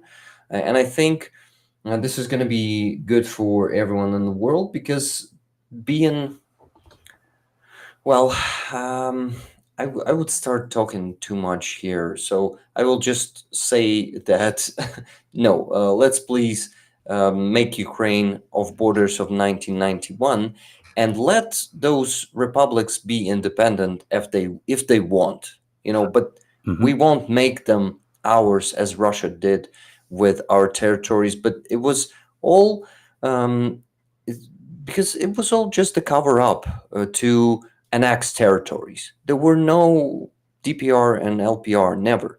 It was just Russian, sphere of influence, and Russia was just constantly planning to finally annex those territories, which it did in 2022. So that's just not our way, and we won't ever be doing that. Sorry, I think that reply to the question turned out to be a 10 to 15 minute No, discussion. It was a really good one. I mean, yeah, and I think one last thing I'd like to add on to that is, if there were independent countries that arose, like I've said this before, a Balkanization of Russia is important for global peace, most especially, I'd say, specifically in Europe. And with the difference between the West and Russia is the West should not strive to either annex and take things by force, nor should it strive to create unviable buffer states. The Baltics, we don't consider the Baltics to be buffer states. It's not just, oh, well, they exist, but they kind of have their own thing politically, and they're just there to keep us away from Russia. No, like if you attack the Baltics, then you're attacking all of NATO. Like, it's not about games; it's about people's lives and identities. Mm-hmm. Yeah, it's not just some political games. You're right, Sekai. Totally right. Guys, I wanted, I was going to say, it's also worth mentioning that the option for an independent state to merge with another state, if they feel that that's appropriate, also exists. So post facto, let's say, and I'm just pulling this out of my ass, let's say Luhansk becomes its independent country. If they want to join, then you have, the equivalent of a plebiscite, and you have international oversight to make sure it's a fair and just election. And then the people of that region make a decision of which way they want to go. Ideally, yes. And the sad part is, both for joining and also for separation. I mean, the last time I can think of a peaceful version of that of a separation is Czechoslovakia into Czechia and Slovakia. And right now, the closest thing I could think of with two countries that have talked about reunification, there's still murkiness, but it could be a peaceful reunification. Well, Germany's one example, East and West, but that wasn't really, it was a Cold War thing. Romania and Moldova. And I still hear controversy from both sides about that, whether it would be a good idea or not. But you're right, it can happen, but it's always a touchy subject because it has to do with people's identity. Well, guys, I think no unifications or separations won't ever be legitimate until Russia exists, because Russia is influencing all the UN. Russia is influencing all the media around the world. Mm-hmm. So whatever happens, Russia will definitely distort it, corrode it, and make it seem something different. So no way anything like this is happening around the world until Russia is intact. Which brings up an interesting question. Is Russia the last surviving empire? They definitely think that they are one. Yeah. I agree with that. They are. Yeah, they see it that way. I think only before the Soviet Union, there was a Russian Empire, and Russian Empire became bigger when Soviet Union appeared, which tried to seem not an empire, but basically was an empire. Soviet Union fell apart, but I think before Russia, before Soviet Union won't fall apart into the state before the Russian Empire, the initial one, it might be considered an empire. So only Moscovia may left for it to really not be an empire, as I see it. Russia historically is a land that it did grow really big just based off of conquest primarily. Yeah. And so, yeah, I mean, I think a better way to put it is Russia is probably the last empire that has recently attempted expansion. Because if you include, like China with taking Tibet and other areas, that was a few decades ago. People don't think about it, but I would consider that imperial. So it's really just everyone. There are plenty of other places and countries in the world that have imperial aspirations. The difference is they know they can't get away with it. Russia knows that unfortunately they can, and they get that message. And every time that message is received by them, they feel emboldened to do it again and again. Yeah. A couple of shout outs here I can do. So Jonesy in the chat threw a direct donation into the Boom Boom Fund.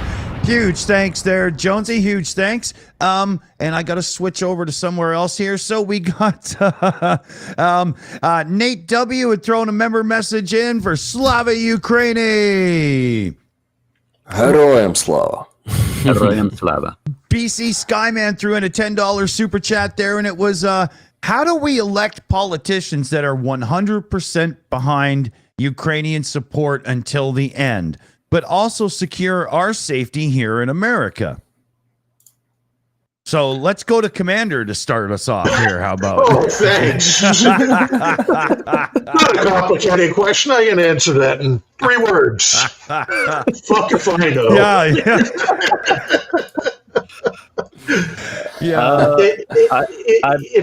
It's really a tough question. It honestly is. It's because and I hate to say this, from an American standpoint, you have to look at a cost-benefit analysis. At what point does backing Ukraine unreservedly no longer suit our interests? I hate to put it that way, but that's the reality. Mm-hmm. Every country looks out for its own interests. And you have to make that calculation, and every calculation of that sort has to be based on, in an American system, on local constituencies.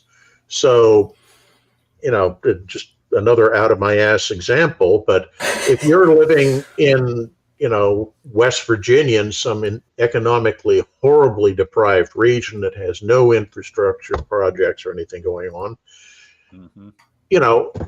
why do you care about Ukraine? Why would you? You've got your own desperate situation that you want to deal with. So I can understand that. But at the same time, from a global perspective, backing Ukraine makes a hell of a lot of sense. And the U.S. needs to do it. So it's hard to come up with a simple answer. Oh, yeah, exactly. And also, to be more specific, the question was also secure our safety here in America. It depends on how you define it. I mean, are we talking about just political destabilization that leads to political violence? Is there a concern about, because there's not going to be an invasion of the U.S., let's be honest here. The U.S. is too far away. I don't know. Those Canadians are always up to something. Yeah, got to keep an eye on them. They're fierce with their Canuckastanis. Is it another empire there looking to expand to the north?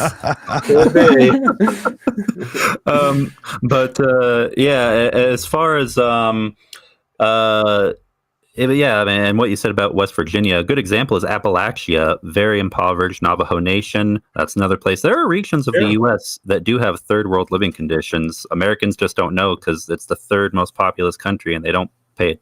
Unfortunately, Americans don't pay attention even to their own country. The big thing is what's best for. A lot of people would have a different argument about what is quote unquote best for America and its safety. Some people have the approach of less involvement in wars and foreign affairs. Some people have basically say no, that the die are cast. You have to be strategic about what involvement, but you need to keep extensive involvement. And so everyone has a different ideology or philosophy on this. I personally think that the U.S. geographically is safe from any kind of major invasion, and especially with its military, and nuclear weapons, of course. But the real question is, who are the nation-state actors who have the most soft power and, rather than hard power, rather than military power, the most influence in intelligence gathering, intelligence dissemination, and influence. That's the key word. Because if the United States is going to falter and lose superpower status, if it's going to be unsafe, it's going to be because someone abroad and domestically, perhaps groups who have a common interest, put someone, without naming names, into the presidency who takes you out of the world's biggest military alliance.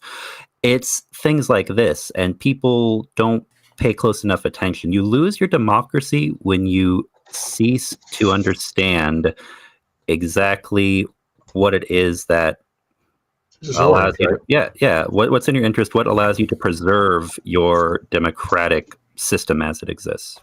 Let me give you a prediction.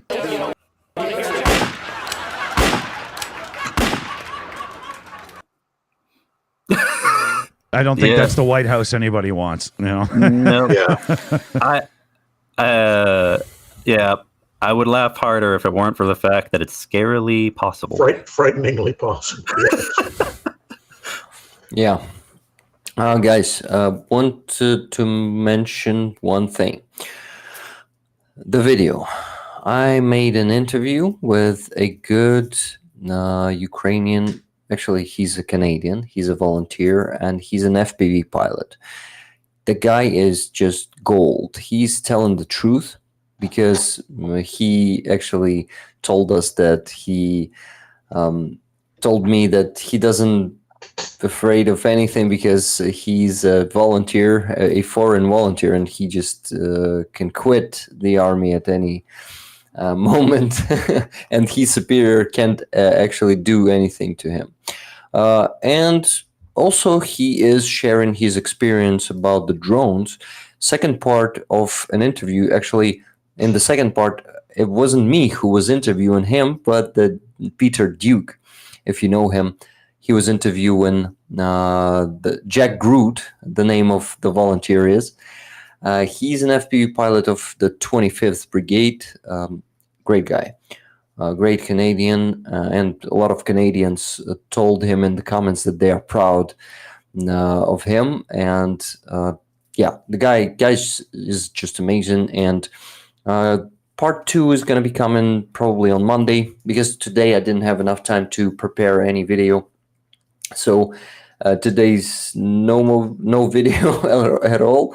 But I've sent the link to Dick, and Dick will share it maybe also on your Discord and here in the chat. We'll put it in the description and whatnot as well, to make sure that after the fact it's still followable. Yeah, this guy should be heard, and it's only 1,000 views. We can easily bring it up to at least 2,000. Sorry. Oh yeah, come on, we can do that, no problem here. Let's do it.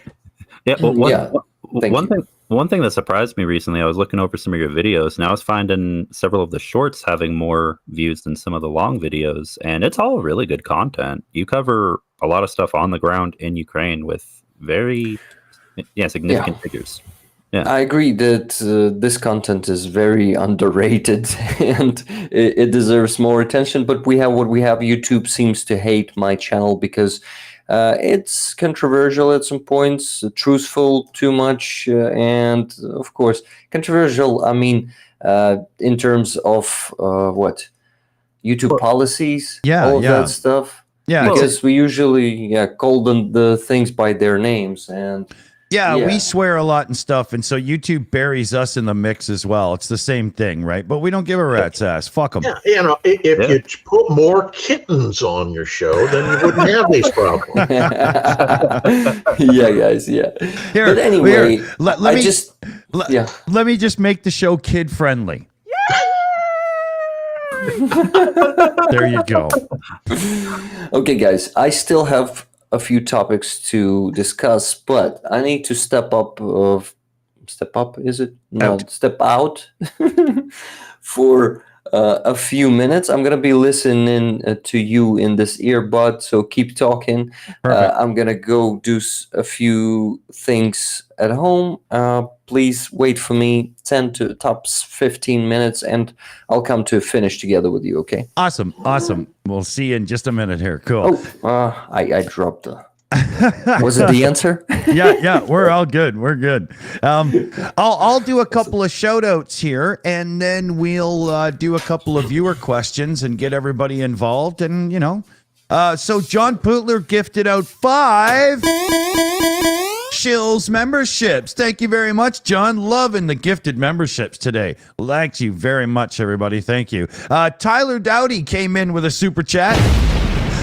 Not sure if I'm allowed to refer to a YouTube channel, but I found an amazing Ukrainian YouTuber. Her channel is called Alina in Foodland, and she teaches Ukrainian recipes. Well, you're definitely allowed to spread anything that's positive Ukrainian. So YouTuber, she goes by Alina in Foodland. Ukrainian, and you should be checking her out. So good one, Tyler. Good one. Thank you.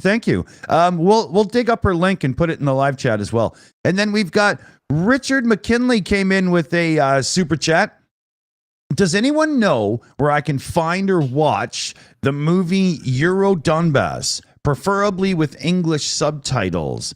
I would have to look that up after, but I'm sure I could help find a place. And I would suggest making sure you're in our Discord, because then that way, if I find it, you'll have it. And thank you guys for the super chats and everything. Very cool. So what do you think, Dave? Should we get a couple of questions in from the viewers here? Well, the ones I've lined up are for Rick, and now McMillan's gone as well. So I hope I'm still here.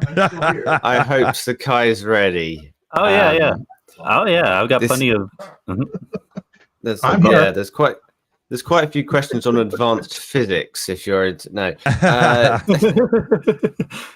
All right. Now well, I'm sure I can be some sort of talky person while I try and find something that could be applied to one of you at least.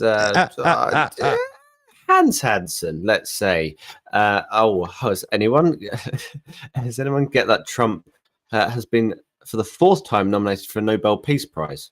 I'm sorry, what now? Being Norwegian, I don't think he will get it.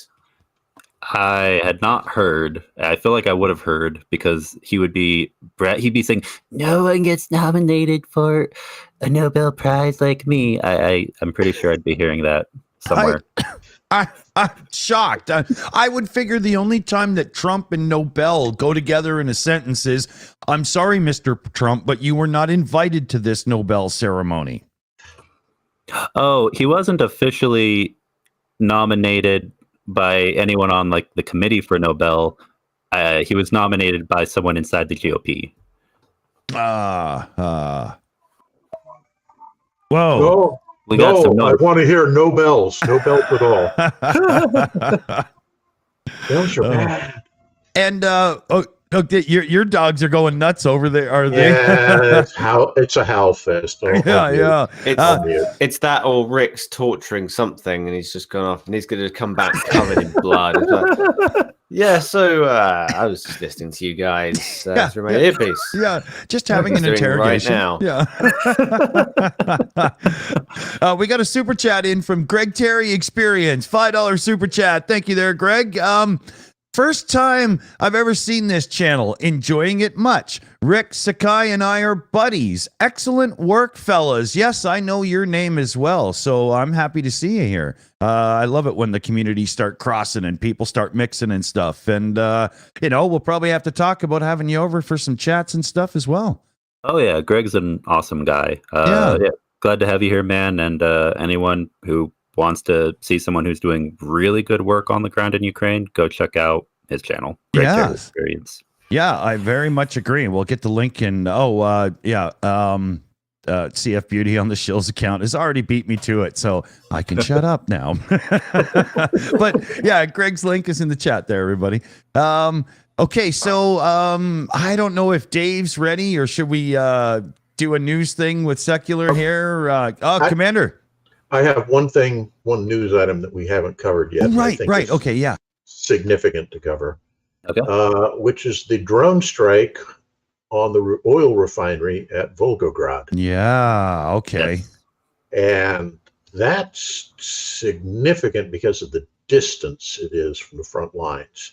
So the Ukrainians are now conducting their own strategic level strikes inside Russia. I mean, we've watched the Russians do this to the Ukrainians since the start of the war, of hitting, the energy generation infrastructure, the rail network, etc. Right. But the Ukrainians are now starting to mount their own bombing campaign. And I think that's going to be significant, because when you think about how bad off the Russian economy is right now, and you start seeing oil hits, this one in Volgograd, we saw one a couple weeks ago up at St. Petersburg, again, targeting oil. And oil is a key element in the Russian economy right now. This could have some fairly profound effects. Yeah. Absolutely. Yeah, I would love to see some definite negativity flow from that. Oh yeah, I would. Whatever the equivalent would be in rubles. Everybody, whether you're in the U.S. or Canada, if you're in North America, imagine that your gas goes from $4 or $5 a gallon, which already has you salty, to $20 a gallon. Yeah. Now that is something that'll cause major issues. Yeah. So yeah, sit up and take notice. Yeah. Because that really puts a hit to the gas tank when you have to drive off to go and find wood to try to heat your house. And, there's so many, mobility. Once mobility hits, that really hurts. oh yeah, people walking around not because they don't have a car, but because even if you have one, you can't afford to drive it. Yeah. Exactly. There was just a note. I was just kind of looking over there in the background. Okay. No. Yeah, we're good. So, Secular Sekai, where news-wise would you want to go next here? Because I know we've still got some in the bin. Oh yeah, we got plenty. And actually, I was going to go next to Russia's woes continue as Ukraine reports taking out 3 aircraft. So let me pull this up. Did they become submarines? No, we talked about that one. That's the attack on the Belbek airfield. Yeah. Oh yes, you're right. Okay, What I think would be interesting to discuss, particularly when Rick finally gets back, is the whole pending Russian election and the growing dissatisfaction with the war and with the current administration. When Russian news sources, who, as you know, are very closely monitored and can't say a whole lot of stuff, right? When they start saying, reporting that roughly 40% right now of the Russian population are admitting to being opposed to the war, that's, yeah. Oh, and yeah. Navalny, who's in prison, is apparently trying to organize a quasi-protest when the voting goes down, where they'll still vote, but everybody's going to show up at exactly the same time to do their votes. All that's starting together is, I think, when you consider the pressures that are got to be going on behind the scenes in the Kremlin right now, of different factions all jockeying for position. Oh, it's intense. Yeah. And among those factions, just a quick thing I'd like to note. I don't have any specific, source to point to for this, but several factions in Russia that were considered to be a security threat to basically the current ruling party, Putin's party. For example, the RIM movement, for anyone who's familiar, Russian imperialist movement, which is as bad as it sounds. I'm not a fan of them. But one thing that's very interesting is several of these groups, because they couldn't get support in Russia, and I would say they're as bad or worse than the Russian military. Some of them have their own operations that they do. Some of them kind of have set up their own small networks of soldiers who are fighting in places like Belgorod. And I know of several different military formations who have a few people from those movements because they were forced out of Russia. So the thing is, Russian politics, it's insane inside of Russia, and it bleeds over into neighboring nations. Yep. Yeah. So yeah, I've got an article pulled up here actually on exactly that topic. So Rick, you're back now. Would you like to join us on this topic? Okay, guys. Greg Terry's messaging me. Yeah, you definitely got to invite him to the show. I will share the contacts with you, Dick, and you'll have a chat. Thank you. I was going to do that with you after the show, but awesome. Yeah, Greg is amazing. My new friend who is helping out here in Ukraine and doing a great job. And he's so damn inspiring, guys. This man will make the Shills even better. Believe me. Yeah, I'm excited to have him on. I think he'll fit right in with the chat and the style too. Oh, yeah. Yeah. Talking about the style, what do you think about this one? Love it. Oh. Man. So you're saying St. Javelin is now outmoded? Yeah, now there's a real competition starting there, and you'll have the Rick Roller Shop rolling soon. This year, definitely. In a few weeks, we will start. Actually, we'll start doing it. Well, we have some goods like also this. The color and the style of everything makes me want to just get some old school roller skates on, man. Yeah, man. That's my favorite style. That's a retro wave, which I enjoy a lot. 80s, and the Javelin. These two cups will be available soon already. I think maybe even tomorrow if Anton will manage to finish everything.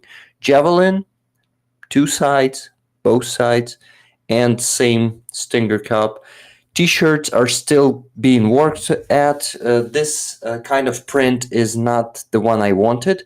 They messed up. We actually agreed on the different type of print.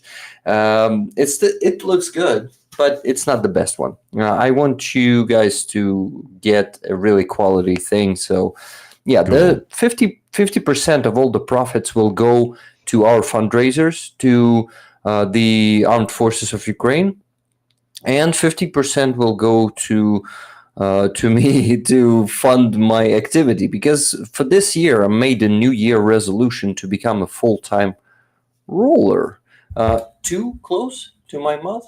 Just a little. It was getting a bit hot there. Yeah, but not too much. Just a little. Yeah. Well, yeah, and that is a good thing, because I mean, honestly, especially since it's a shop, you're selling things and you're making sure to get stuff to the armed forces. You've got to be able to reinvest back into a business, and of course, just put food on the table. Yeah. So those two things, I really need them. Another thing, guys, you can help me with to become a full-time roller is to become a member on my Buy Me a Coffee. It's only $3, and to motivate you, I'm also sending you one of these patches. Rick the Ukrainian patch, very good quality. If you are collecting patches, this one you can get only for $3 per month. So, patch is going to be sent only once, but of course you got to be ready to commit, to support me monthly, like to send me $3 monthly. That's my way to become a full-time roller, to quit my job and do more, do better, to provide more content and make it a better quality. I have a progress bar for that on my stream. It's the goal is $1,200 on Buy Me a Coffee monthly. Right now I have $408. So third part is done. So just 2/3 to go, and yeah, I think it's totally manageable this year. I thank everyone who is already a member. I think 46 members. Sekai 2 times because he became member second time from Tridents against Tyrants. Oh yeah. I've got 2 accounts. I've got secular Sekai and Tridents against Tyrants. And actually, funny thing, I think I need to put a video up, or at least at some point I'll need to, because I think people subscribe to my secular Sekai account, but the only one I upload content to is Tridents against Tyrants. I need to put one up there that just directs them to the right place. Yeah. Okay. Oh, did you miss the part, Dick? Did you miss the part where I was saying you can get the badge for becoming a member? Yeah, Oh, I was there. Oh, there's Puppy. There's Puppy. Yeah, no, I caught that part.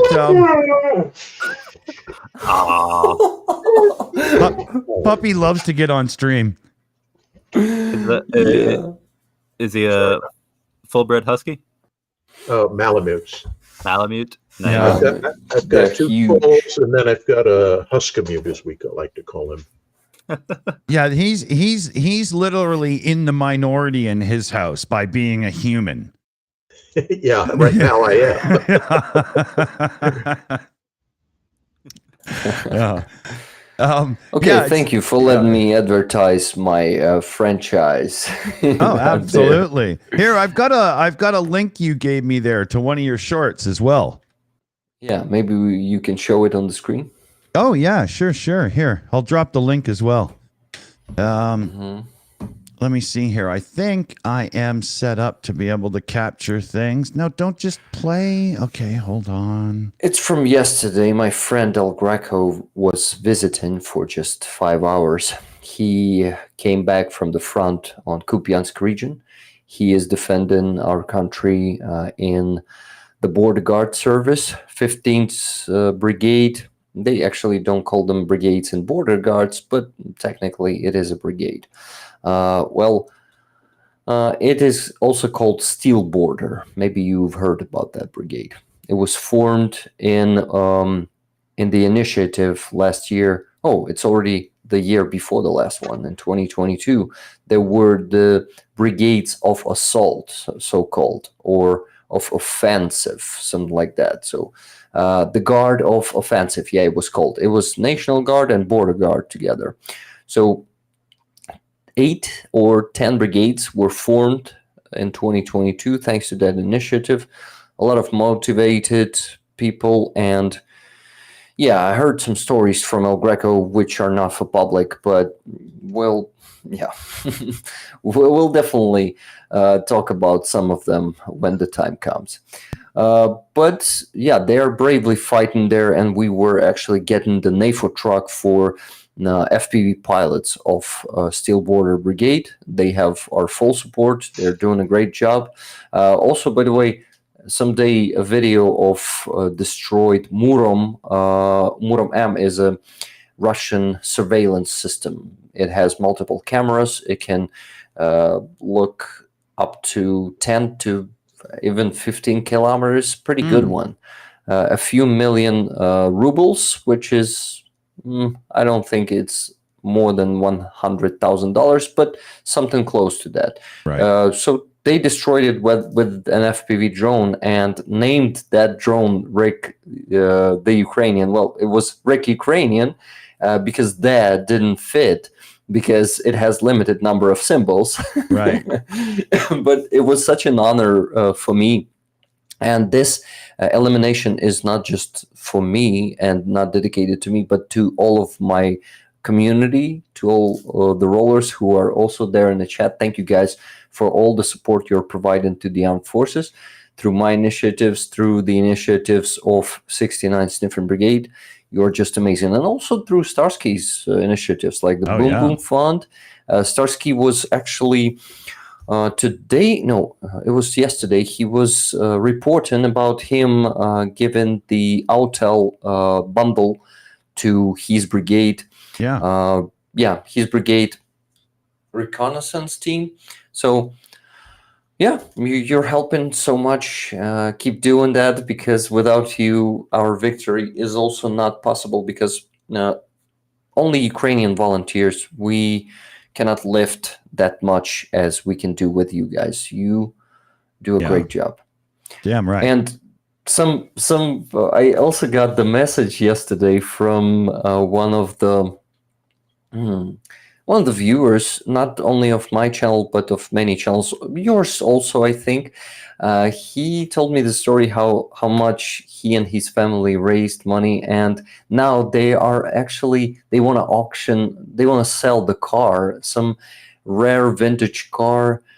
Okay, just give me a second. I'll open that letter. Sure. And we'll check it out. I've got your short ready if you want me to load that up while you're getting it all loaded. Yeah, let's do it. All right.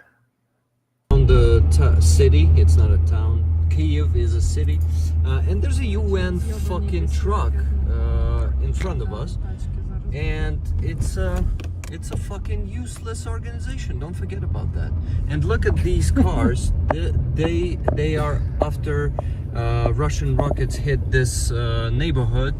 So UN is actually riding around this, and yeah, doing their super important job of nothing. Well, fuck you, UN. Bye. Oh, here's my middle finger. Yeah, here it is.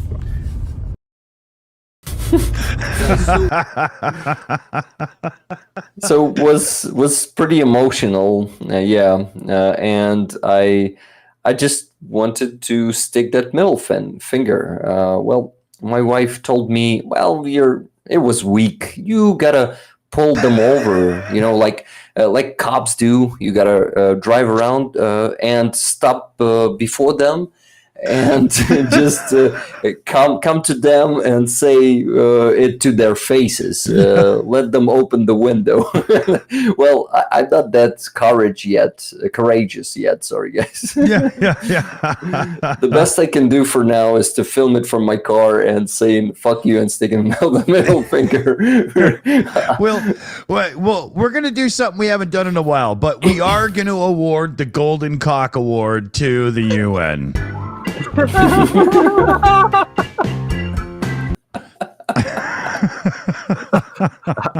How long has it been since the last time that was awarded to someone? I haven't hit that button in a while. You got to really earn it.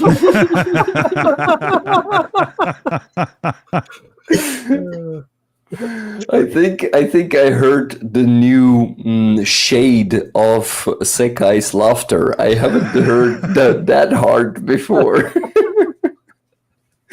I gotta say, as someone who's paid attention to UN peacekeeping history specifically since the 60s, I feel that way. Having worked with them, so I have minimal respect for them. Okay, guys, the problem is they're not just useless, they are damaging these days. They are actually spreading the narratives of terrorist state, Russia. And they are shaking hands with war criminals like Lavrov. And this is just terrible. You've all seen Gutierrez shaking hands of Lavrov, just one hand. Okay, I don't think he was shaking the left hand also.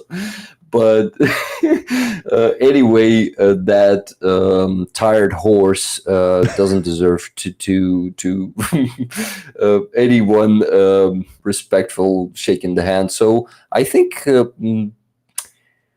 Gutierrez leaving his position is a good idea that Israel is demanding.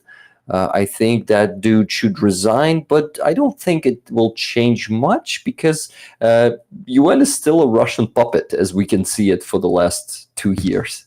Totally a puppet. Yeah. Just useless. I think one big thing about the UN is a lot of people think of it like, oh, it's people who don't really understand what the UN think of it as like this giant global government. It's really more just a place where people come together to talk. To spread their propaganda. Exactly.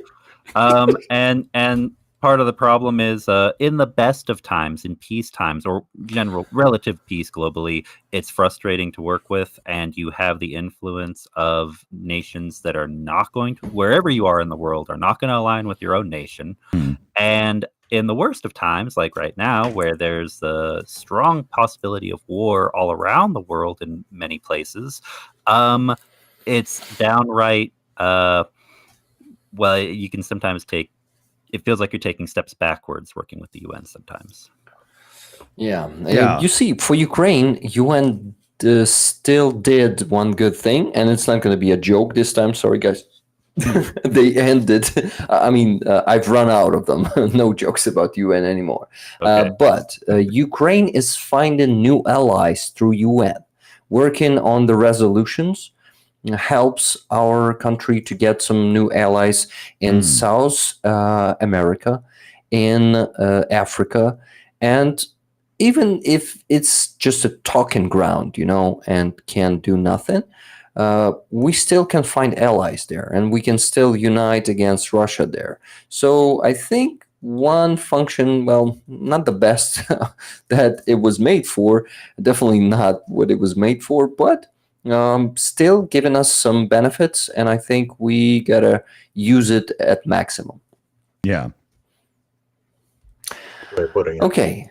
Yeah. One last thing I wanted to mention before. No, but Dick should say we got to do the shout outs and super chats. Well, I got one here to do. David N threw in a $5 super chat, so big thanks to you there. And tag me, Dick Dawson, in the chat if you want to throw a message onto that, because I have a feeling it's one of those moments where it didn't take the message and it didn't work out for you. We see that a lot. YouTube doesn't ever make things easy, and we did have a request for our in the Shills lair where we all hang out and plan the shows and whatnot. We got like a secret volcano location going on. We have a pet cat, and it was requested that we bring in the cat for at least one remark this stream. So we'll direct this at somebody who believes Russian propaganda on social media. What the fuck is wrong with you?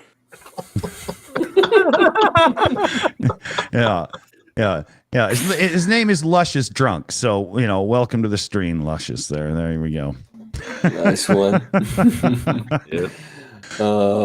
Okay, so what I wanted to talk about, I'll try to be quick, but first of all, you guys probably already discussed before I joined the stream the exchange of 207 Ukrainian defenders who got back home. Did you talk about that? No. No. So, good Oh. one. Yes. How could you? Okay. We got distracted. In our defense, there's a lot of stuff happening, but that is very important. Yeah, guys. I was so happy. I even made a video. I think it was a first news video on my channel, like breaking news, all that stuff. And I see by the number of views on that video that's the content people want. Well, I'm not the news guy, but I can do that with some really good news. I also wanted to make the video with the ship, Russian rocket boat destroyed.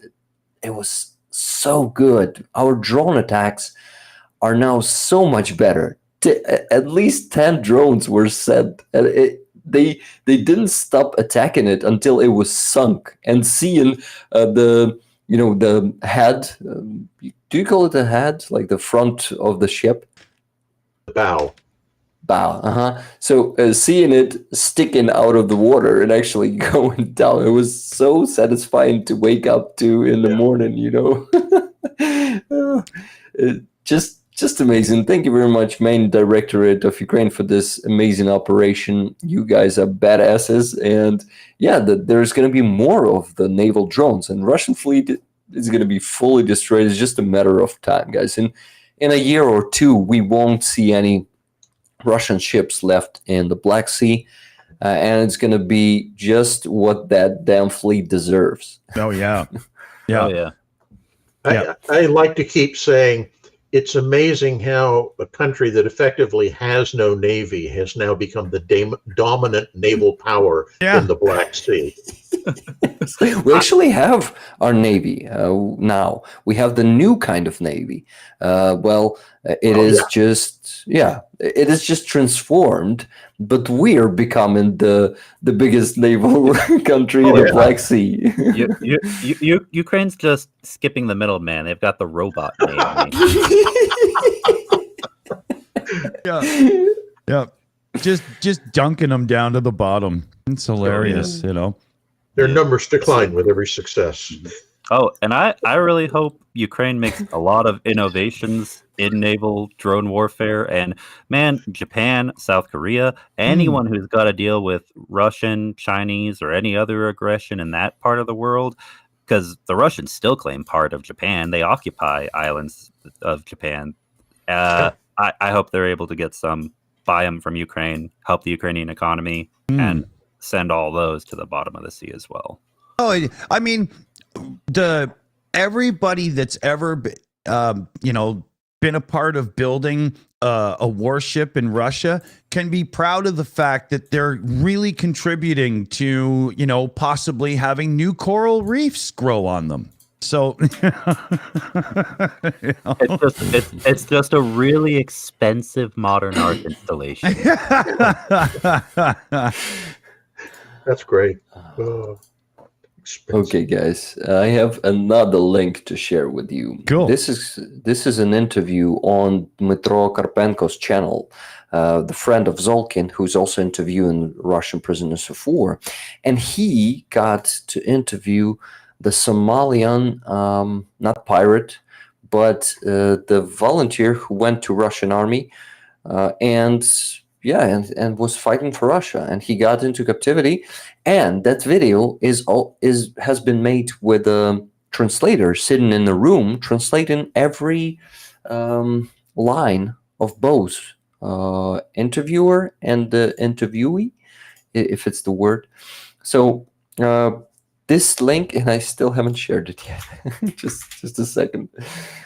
Okay, I think it is. So you can actually watch it without me dubbing it. It's perfect this time. Karpenko did a good job. I mean, that translator is not doing the best job. I mean, he's probably not the professional translator, though he's doing a great job anyway. So some details are being distorted, but it's not significant. Like 90% of all that's been said translated properly. So you guys go and please watch this one.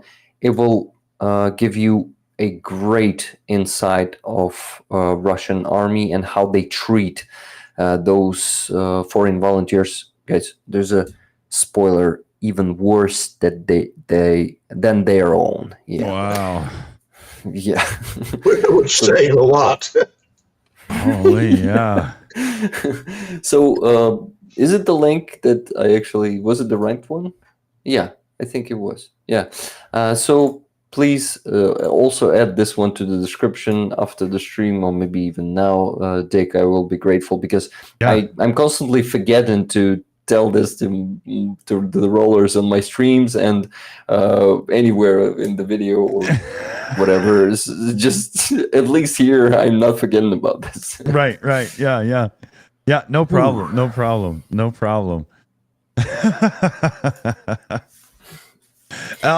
Let's see here. There was a few more news things I we all didn't wanted send to it get to to. you. Yeah, no, I was just waiting. Yeah, there we go. Okay. I've sent it to you now. Yeah, there we go. Okay. So here's the link. I'm going to drop it in the green room so the rest of the team can play around with it as well. Secular Sekai, where should we be going next news-wise here? Okay, I would say from here a good place that we could go. Let's see here. We already covered the major fire at the refinery. Actually, funny enough, what Rick brought up about the POWs, we have an article regarding that. The Ukraine. I mean, we touched on that briefly, but we didn't really go in depth and detail. You want to let's go into that one because we were just talking about it. Perfect. So I'll pull that up. Oh, I do have a shout out here. I'll slip in with KK and Gigi member message here. I do believe I'm looking at Slava Ukraini and Julio Putin DFO. Here, we'll put the get the works in there as well. Good shout out. Good message. Thank you very much, KK. Oh, yeah. Herojem slava. Yes. Herojem slava. Yes. Mhm. Just a second, guys. I wanted to say that it's been 30 minutes past midnight, and I'm about to do a 6-hour stream tomorrow. Yeah, so I gotta go to sleep. I didn't realize we were that long into a show. It's 2 hours 20 minutes, and I'm looking at the time. It's 2:30 for me, and I've got my I kind of just shuffled my son away upstairs to have his takeout lunch and whatnot, and I'm too long as well. We have to get into wrap up mode here. This happens whenever me and Rick are on a stream together. We keep going, and it's a better time and better, and then next thing you know, it's 4 a.m. Yeah. That happened once. It was 8-hour stream, guys. I remember that one. Yeah. So here, let's drop that link, Secular Sekai. We'll drop that link now. Let them know where we're sending them, and then we'll say a quick goodbye and wrap it up here. Okay, sounds good. Wait, for the news or for your friend's stream? Yulia. Yeah, that's it. Yeah, Yulia. Also my friend. Oh, yeah. Okay. There we go. Yeah, Yulia. So for anyone who doesn't know, Yulia is a Ukrainian YouTuber, and she has her own channel. She is going live, I think, right now, actually. So anyone who would like to join her on that, definitely go check it out. It'll be the most, guys, she fights Russian propaganda since the very beginning of full-scale invasion, and she does it very good. She's a badass in this, professional, and she was living in US for the last 12 years, but this is why her American is perfect. I'm not saying English, because it's an American English. And she is very good at bonking Russian propaganda. So please check out her channel. She definitely deserves more than usual 30 to 45, 50 viewers on her streams. Yeah, please give her a subscription and a view also, because she deserves that. We filmed a small video when we were meeting for the first time about 3 weeks ago. I was posting it on my channel also, so you can also check out her there, and you'll get everything, I think. Okay, guys, I think I gotta run before you finish the stream. So let me, So let me just say thank you very much for having me here today. You gave me the chance to tell you so many things that I was actually missing to say on my streams, because my streams transformed sometimes in like full-time auctions and raffles. And I just don't have enough time to talk about everything I want to talk about. So it is so cool to express my opinion on some news, on some political situation in the world, and that's something that cool, buddy. I really love here. So thank you, Commander, Dick, Sekai. You are just an amazing interlocutors. I love to be here. And and of course, all the fellow babies. You guys rock. You guys rock. I know that among you there are hundreds of rollers also. So thank you, rollers too. So I started thinking of Tridents, and so babies, rollers, Tridents. I immediately got an image of an angry baby with a rolling pin and a trident in both hands. Nice. We also have superstars from Starsky's channel. Exactly. So, we got to start naming more of the viewer bases to the channels, right? And then that way, I like it. Hey guys, I really gotta run because my wife is already calling me. So thank you very much, Slava Ukraini, and see you next time. Take care, buddy. Awesome. See you, man.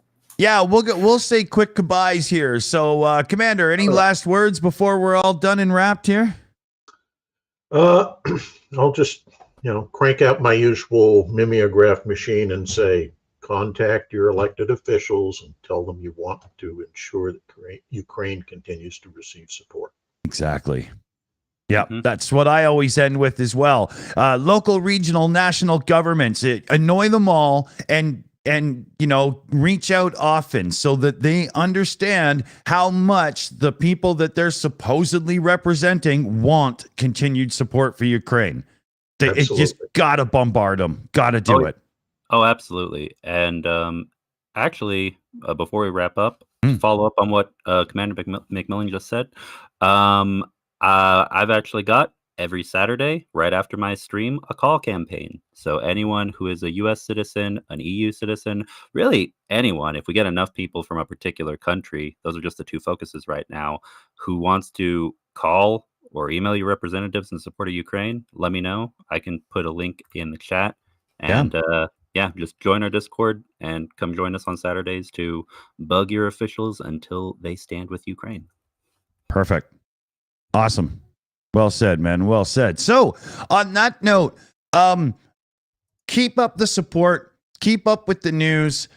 You all out there following along and helping and supporting are making a huge difference. So let's keep it up and keep the pressure on our governments. Thanks for joining us, everybody. Slava Ukraini. Take care. See ya. Bye, everybody.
It's over.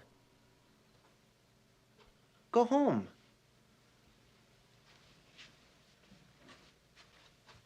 Go.